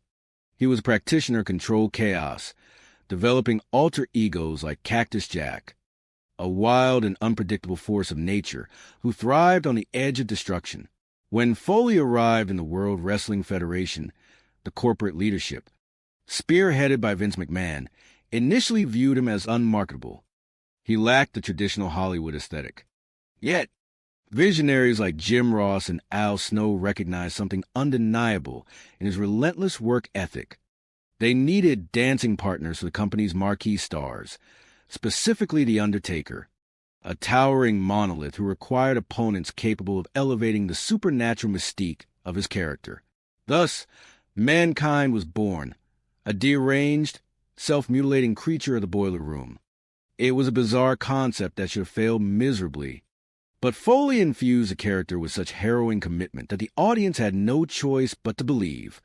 He forged a brutal foundational rivalry with The Undertaker across multiple arenas. But by 1998, the feud had plateaued. They needed to redefine the parameters of violence. They needed Hell in a Cell, the fall from grace. The concept of Hell in a Cell was originally designed to keep competitors contained within a steel enclosure with a roof, ensuring a definitive conclusion to bitter rivalries. Shawn Michaels and The Undertaker had contested the inaugural match months prior, setting a towering standard of excellence. But Mick Foley, ever the architect of his own destruction, sought to eclipse that milestone. In casual conversation with Terry Funk, a joke was tossed into the air. What if the match started on top of the cage? What if Foley was thrown from the summit? What began as dark humor quickly metastasized into absolute resolve. Despite reservations from colleagues and producers, Foley was dead set on executing the stunt. He assured management that it scouted the roof, though the truth remained deeply buried. Mick Foley was terrified of heights. As the steel structure lowered over the Pittsburgh Civic Arena, a packed house of 16,000 fans held their breath. Then came the unthinkable. Instead of waiting inside the ring, Foley began scaling the exterior wire mesh, climbing nearly 20 feet above the canvas. The crowd erupted in stunned disbelief. The Undertaker followed, and as the two heavyweights collided on the roof, the structural zip ties began to snap under 600 pounds of pressure. The mesh bowed dangerously beneath their feet. Then came the moment that froze the collective consciousness of the sports entertainment world. The Undertaker seized Foley and hurled him from the top of the cell, for what felt like an eternity in slow motion. A 300-pound human being plummeted through the open air, crashing directly onto the Spanish announce desk below. The impact shattered the table into splinters. The sound was reminiscent of a high-speed automobile collision. Backstage producers watched in horror, convinced they had just witnessed a tragedy. Commentators Jim Ross and Jerry Lawler screamed in visceral panic. Miraculously, Foley had turned midair just enough to absorb the catastrophic blow across the flat surface of the desk, cushioning the fall just enough to cheat death. Medical personnel rushed the scene. Dr. Francois Petit, the touring physician for the organization, sprinted down the aisle to inspect the devastation. Foley was hoisted onto a gurney, his body battered, his shoulder dislocated, ready to be evacuated from the arena. The match appeared to be over. The collective consensus of everyone watching was simple. It was time to stop. The resurrection of a hardcore legend. Yet, the human mind operating under the influence of professional wrestling adrenaline defies rational logic. As the medical staff prepared to transport him, Foley regained his bearings, fought off the attendants, and began scaling the cage a second time. The audience could not fathom what they were witnessing. Commentators and peers alike questioned his sanity, labeling him the most daring and reckless competitor in the history of the industry. But Foley had made a pledge to himself, to his opponent, and to the fans who had invested their emotions into his journey. What followed on top of the cell was even more harrowing. The original plan called for a routine chokeslam through the mesh, allowing Foley to fall safely into the ring below. Instead, the steel panel gave way prematurely, sending Foley crashing violently downward. As he plummeted through the opening, a heavy steel folding chair fell right behind him, striking him directly in the face. The impact knocked Foley out cold for 42 seconds. When he finally regained consciousness, staring up at the boots of Terry Funk, he was a bloody, broken mess.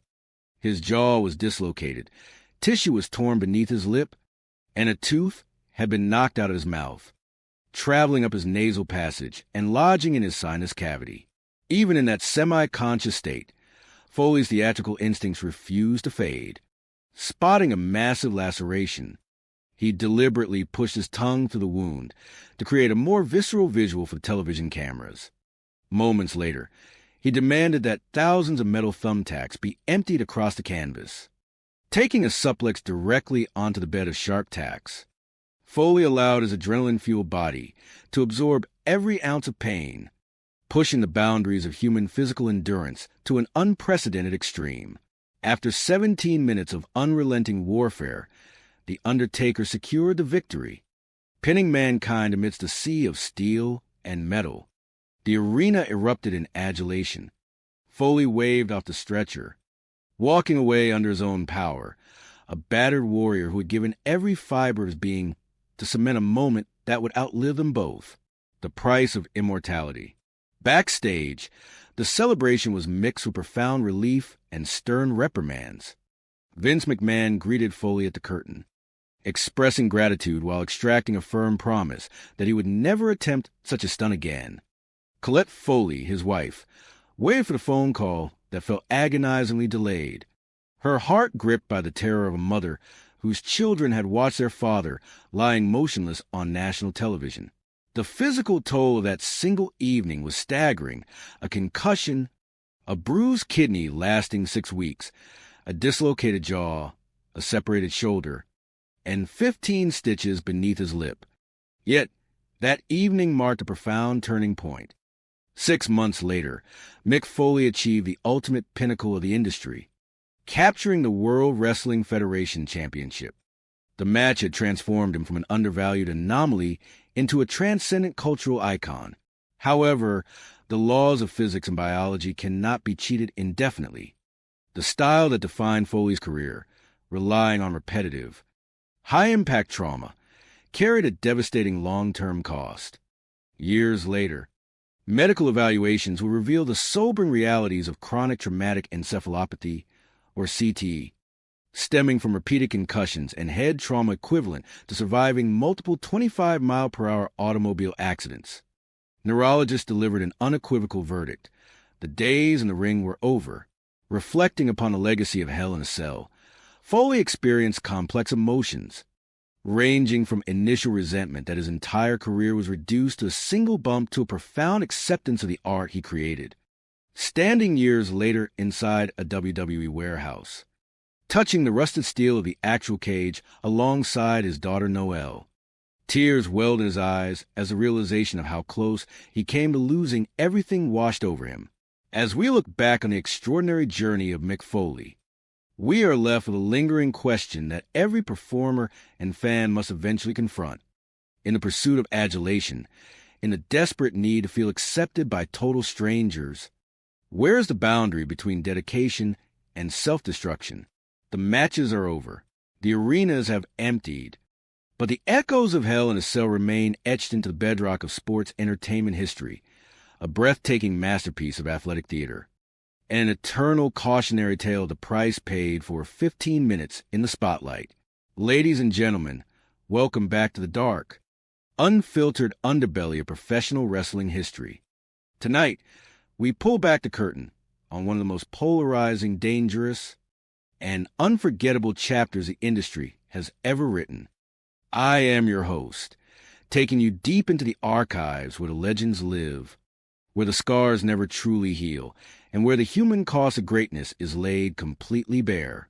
On June 28, 1998, at the World Wrestling Federation King of the Ring pay-per-view inside the Pittsburgh Civic Arena, two gladiators stepped into a structure that would forever change the lexicon of combat sports. Undertaker versus Mankind in a Hell in a Cell match. It hits you like a mallet to the consciousness. We knew it was going to be intense, but nobody, absolutely nobody, could have anticipated the sheer, unadulterated madness that unfolded before 16,000 fans in attendance and millions watching around the globe. Wrestling is scripted, yes, but you cannot script gravity. I have been frightened by many things throughout my tenure in this business, but nothing struck terror into my heart quite like what transpired that night.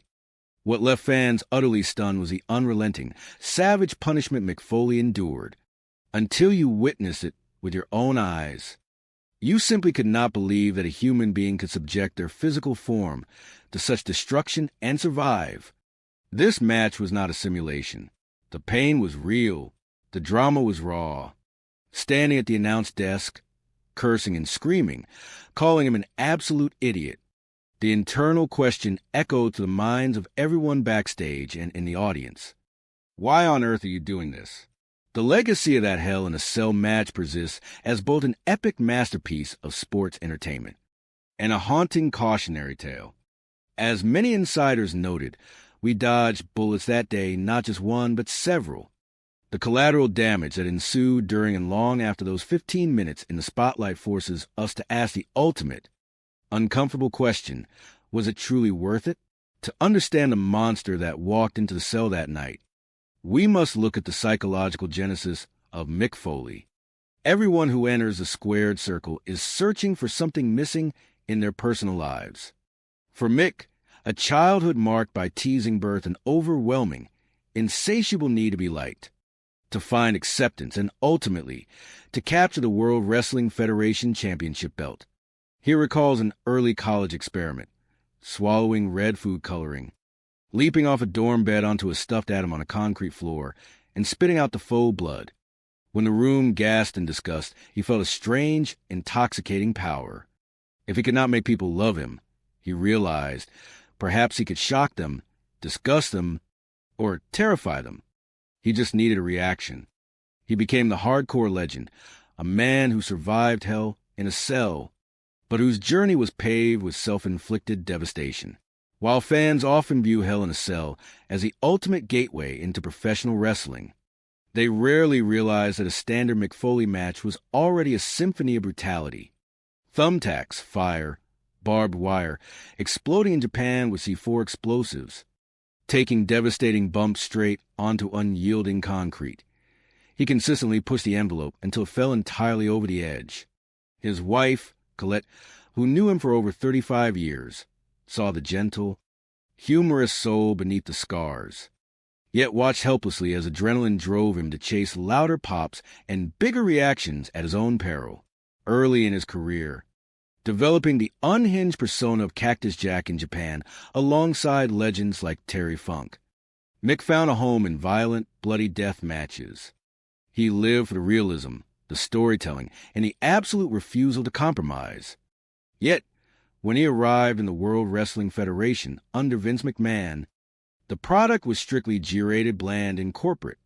Vince initially did not want Mick Foley, famously viewing him as unmarketable, unattractive, and essentially a blank slate.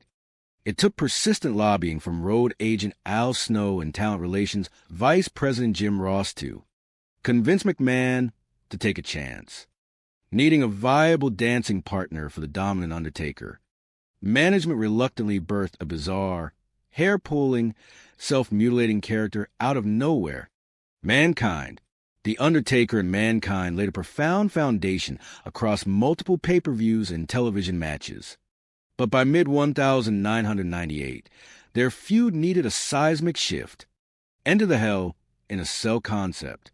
Following the historic inaugural Cell match between Undertaker and Shawn Michaels, the bar was set impossibly high. Seeking a way to outdo the past and keep his career afloat, Mick tossed around a half-joking idea suggested by Terry Funk. What if the match started on top of the cage? And what if Mankind got thrown off? What started as a dark, offhand joke quickly metastasized into grim reality. Despite initial hesitation from producers and executives, Mick's unyielding determination won out. The Undertaker trusted his peer, and the stage was set for disaster. As the pay-per-view commenced in Pittsburgh, the tension inside the arena was palpable. Breaking all convention, Mick Foley did not wait inside the cage.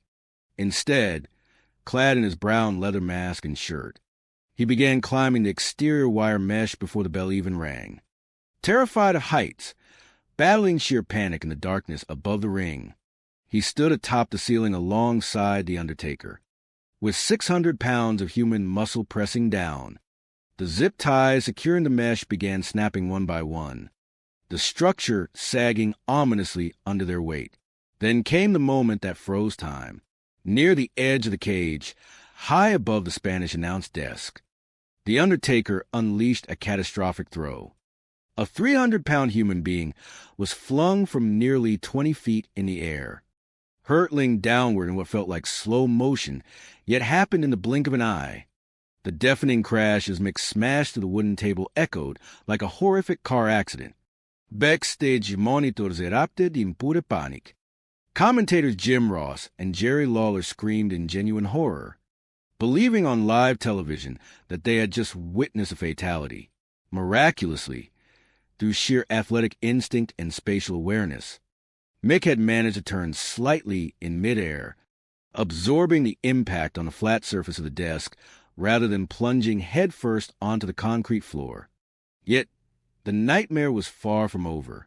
Medical personnel, led by Dr. Francois Petit, rushed to the scene. The heavy steel gurney could not fit to the narrow arena pathways, forcing officials to literally raise the steel cage with The Undertaker still standing on top of it just to transport a motionless Mankind. As medical staff prepared to rush him to the hospital, believing the match was mercifully finished, the unimaginable happened. Mick Foley regained consciousness, fought off the medical staff, and began climbing the cell a second time. Observers backstage watched in stunned disbelief.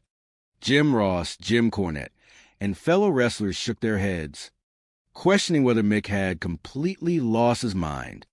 But the hardcore legend had pledged to finish what he started. Returning to the summit of the cage, the two warriors resumed their brutal choreography. The second catastrophic spot was entirely unplanned in its execution. During a planned chokeslam intended to gradually give way through the weakened mesh, the steel panels suddenly collapsed entirely. Mankind plummeted straight down from the ceiling into the center of the ring, crashing hard onto the canvas-covered wooden boards. As he fell, a heavy steel folding chair dropped directly behind him, striking him square in the face. The impact knocked Mick Foley legitimately unconscious for 42 seconds, the first time in his career. He was completely put out cold.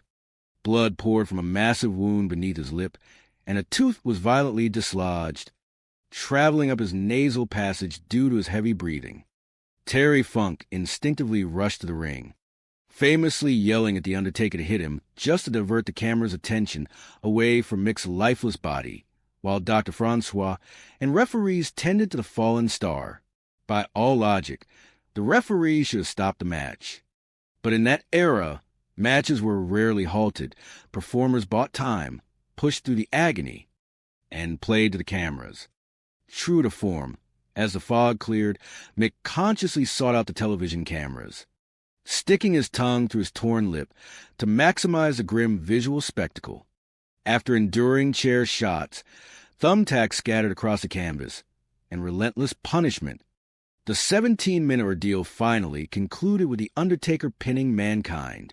The Pittsburgh crowd erupted, recognizing that they had witnessed something entirely unprecedented in the annals of sports entertainment. Refusing the stretcher, Mick walked backstage under his own power, greeted by a stunned Vince McMahon, who expressed gratitude while pleading with him never to attempt such a stunt again.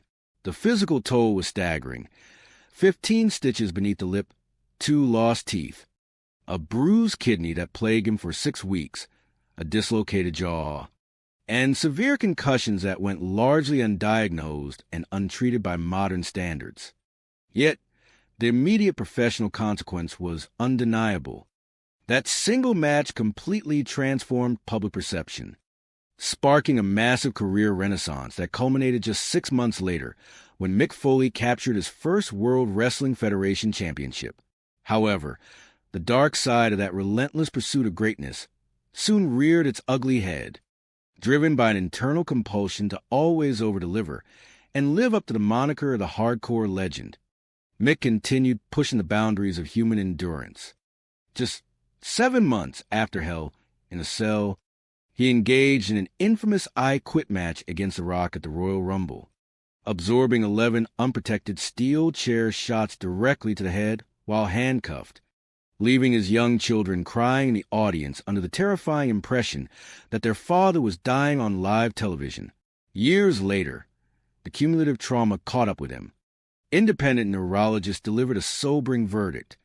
Continued head trauma from countless car accident equivalent bumps had inflicted lasting neurological damage. Chronic traumatic encephalopathy, a terrifying reality of repetitive concussions, cast a long shadow over his retirement years.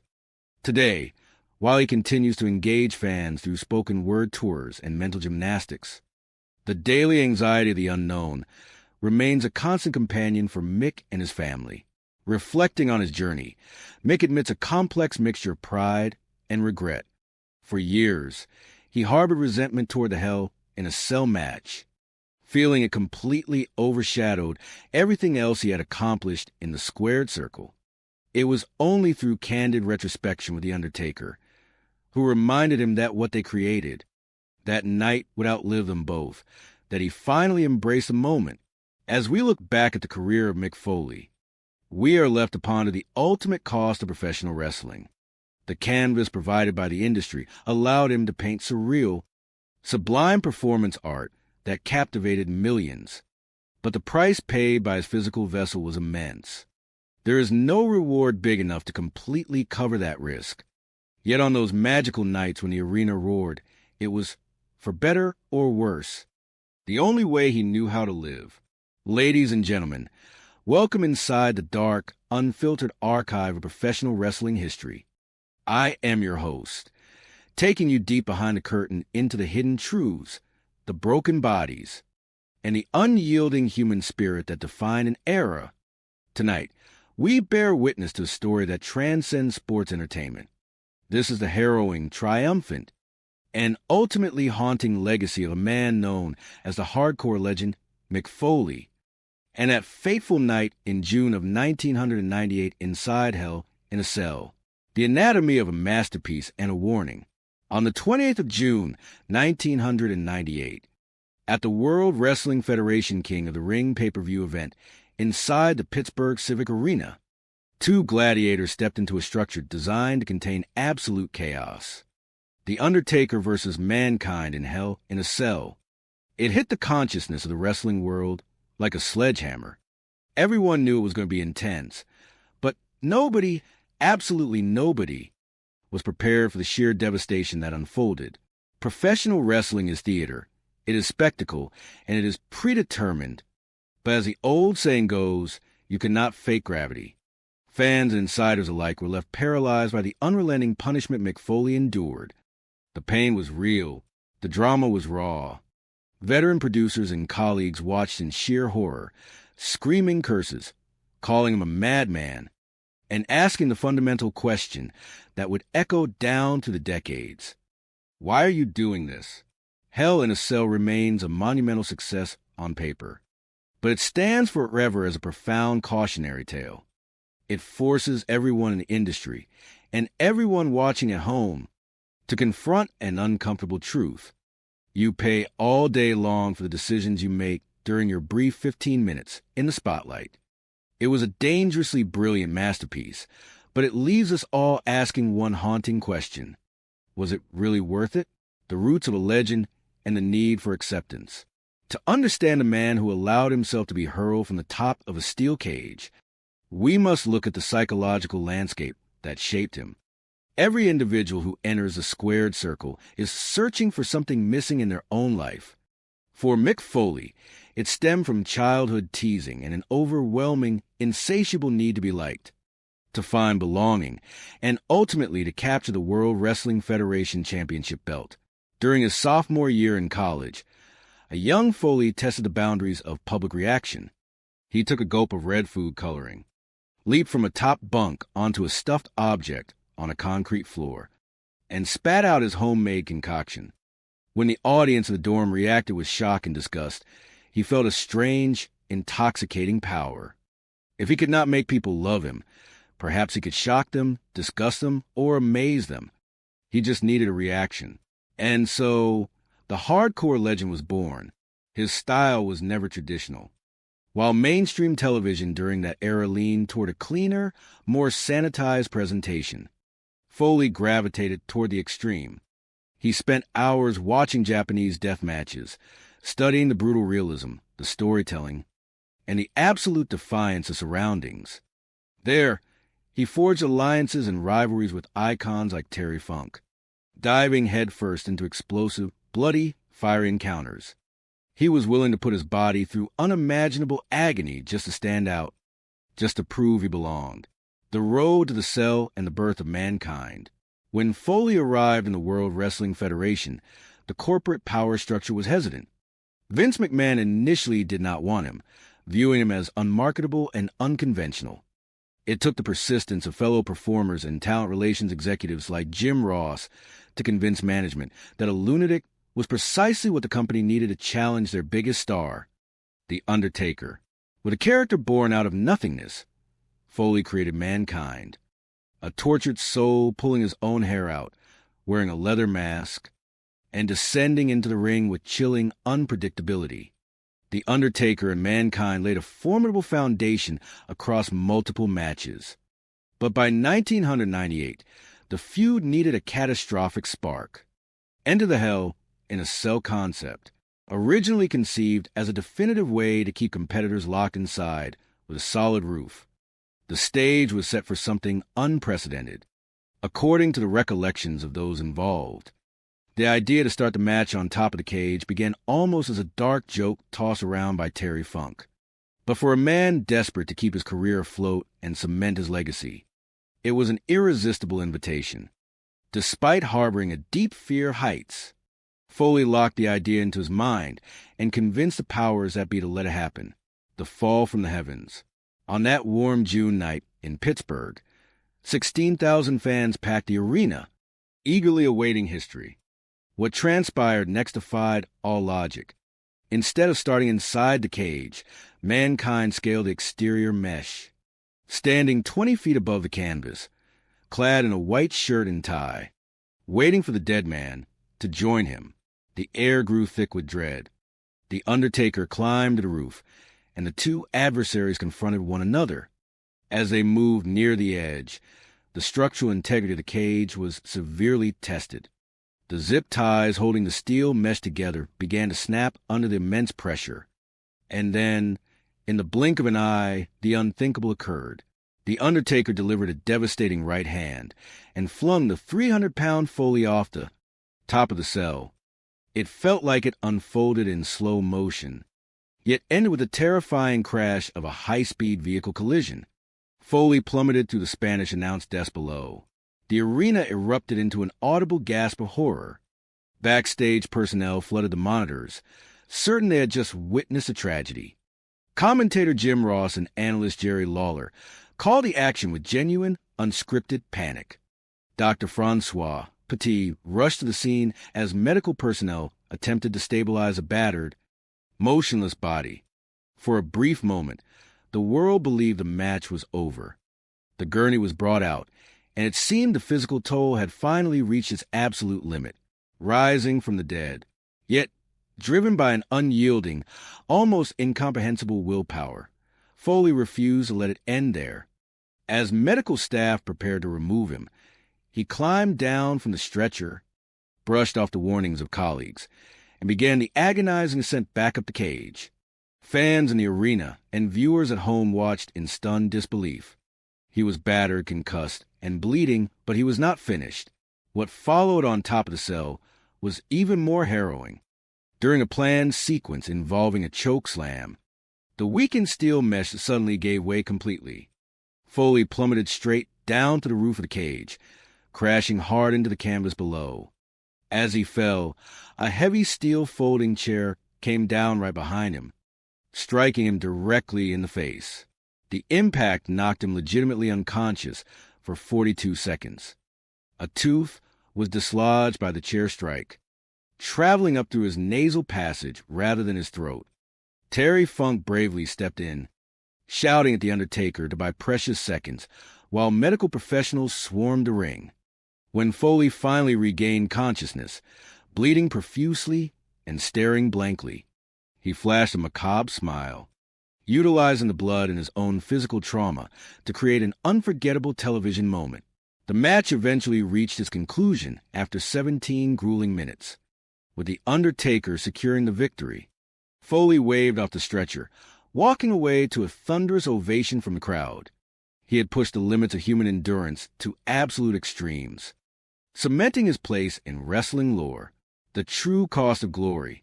While the fans cheered and a career renaissance followed, leading to his eventual capture of the World Wrestling Federation Championship months later, the personal toll was severe. Backstage, Vince McMahon expressed gratitude while urging him never to do anything like it again. At home, his wife, Colette, and their young children faced the terrifying reality of seeing a loved one put his life on the line for entertainment.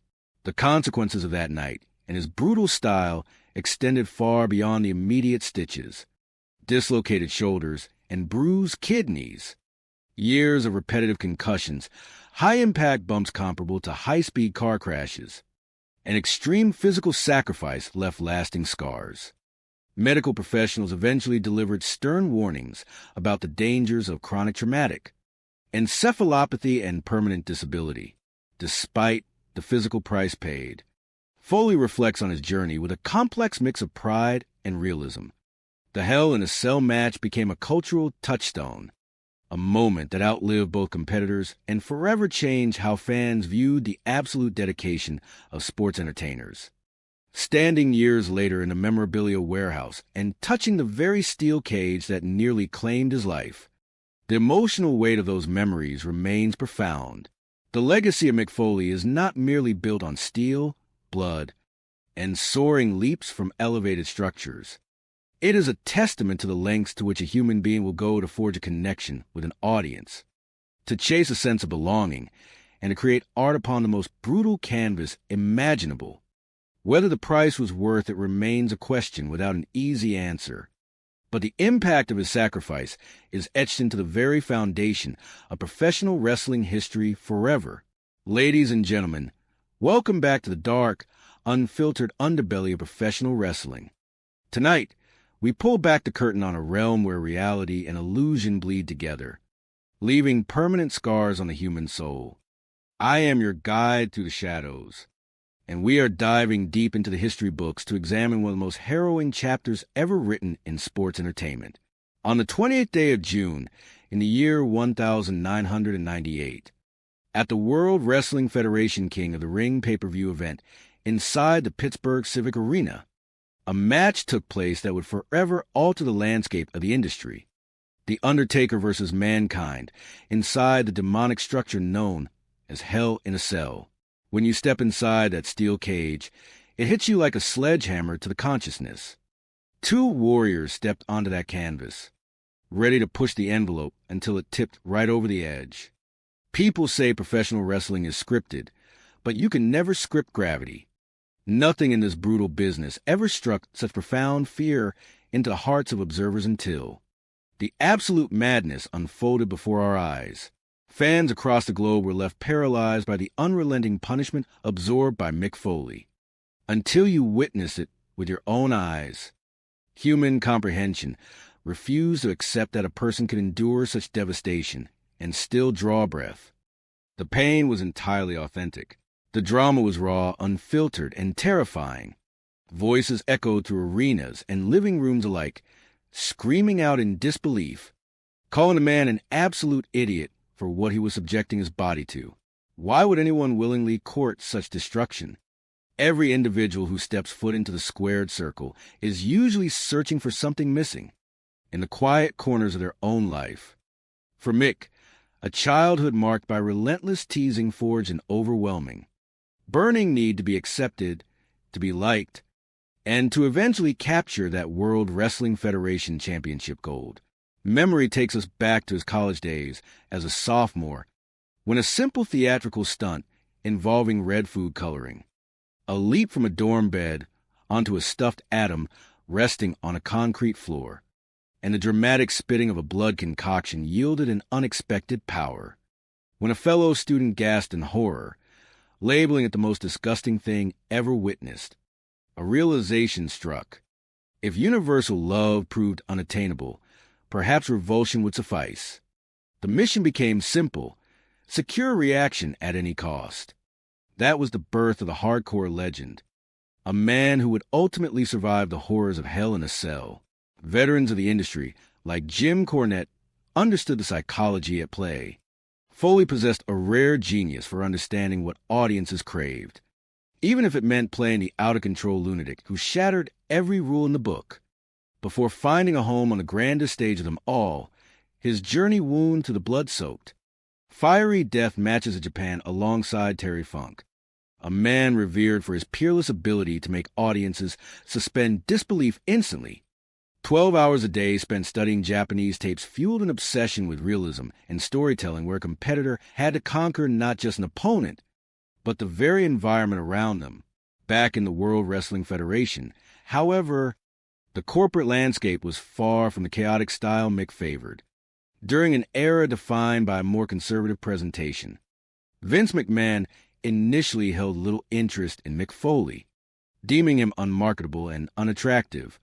It took the persistence of loyal colleagues and executives like Jim Ross and Al Snow, who saw a distinct fire in the young performer, to finally convince the chairman to roll the dice. Thus, a bizarre persona was born from seemingly nothing: Mankind, leather mask, torn hair, pulling at his own scalp, shrieking into the void, a bogus concept that only a performer of Foley's absolute commitment could possibly drag into legitimacy. Paired with The Undertaker, one of the most monumental stars in the history of the sport, the stage was set for a monumental collision. Following the success of the inaugural Hell in a cell match between The Undertaker and Shawn Michaels, a new milestone had been established, but ambition demanded escalation. According to accounts from those involved, what started as a joking suggestion from Terry Funk about starting the match on top of the cage quickly morphed into a terrifying reality. Mick could not shake the idea from his mind. He pitched it to The Undertaker and Vince McMahon, driven not by a desire for a glorious second act, but by a desperate need to keep his head above water in a demanding industry. As 16,000 fans packed the Pittsburgh Civic Arena on that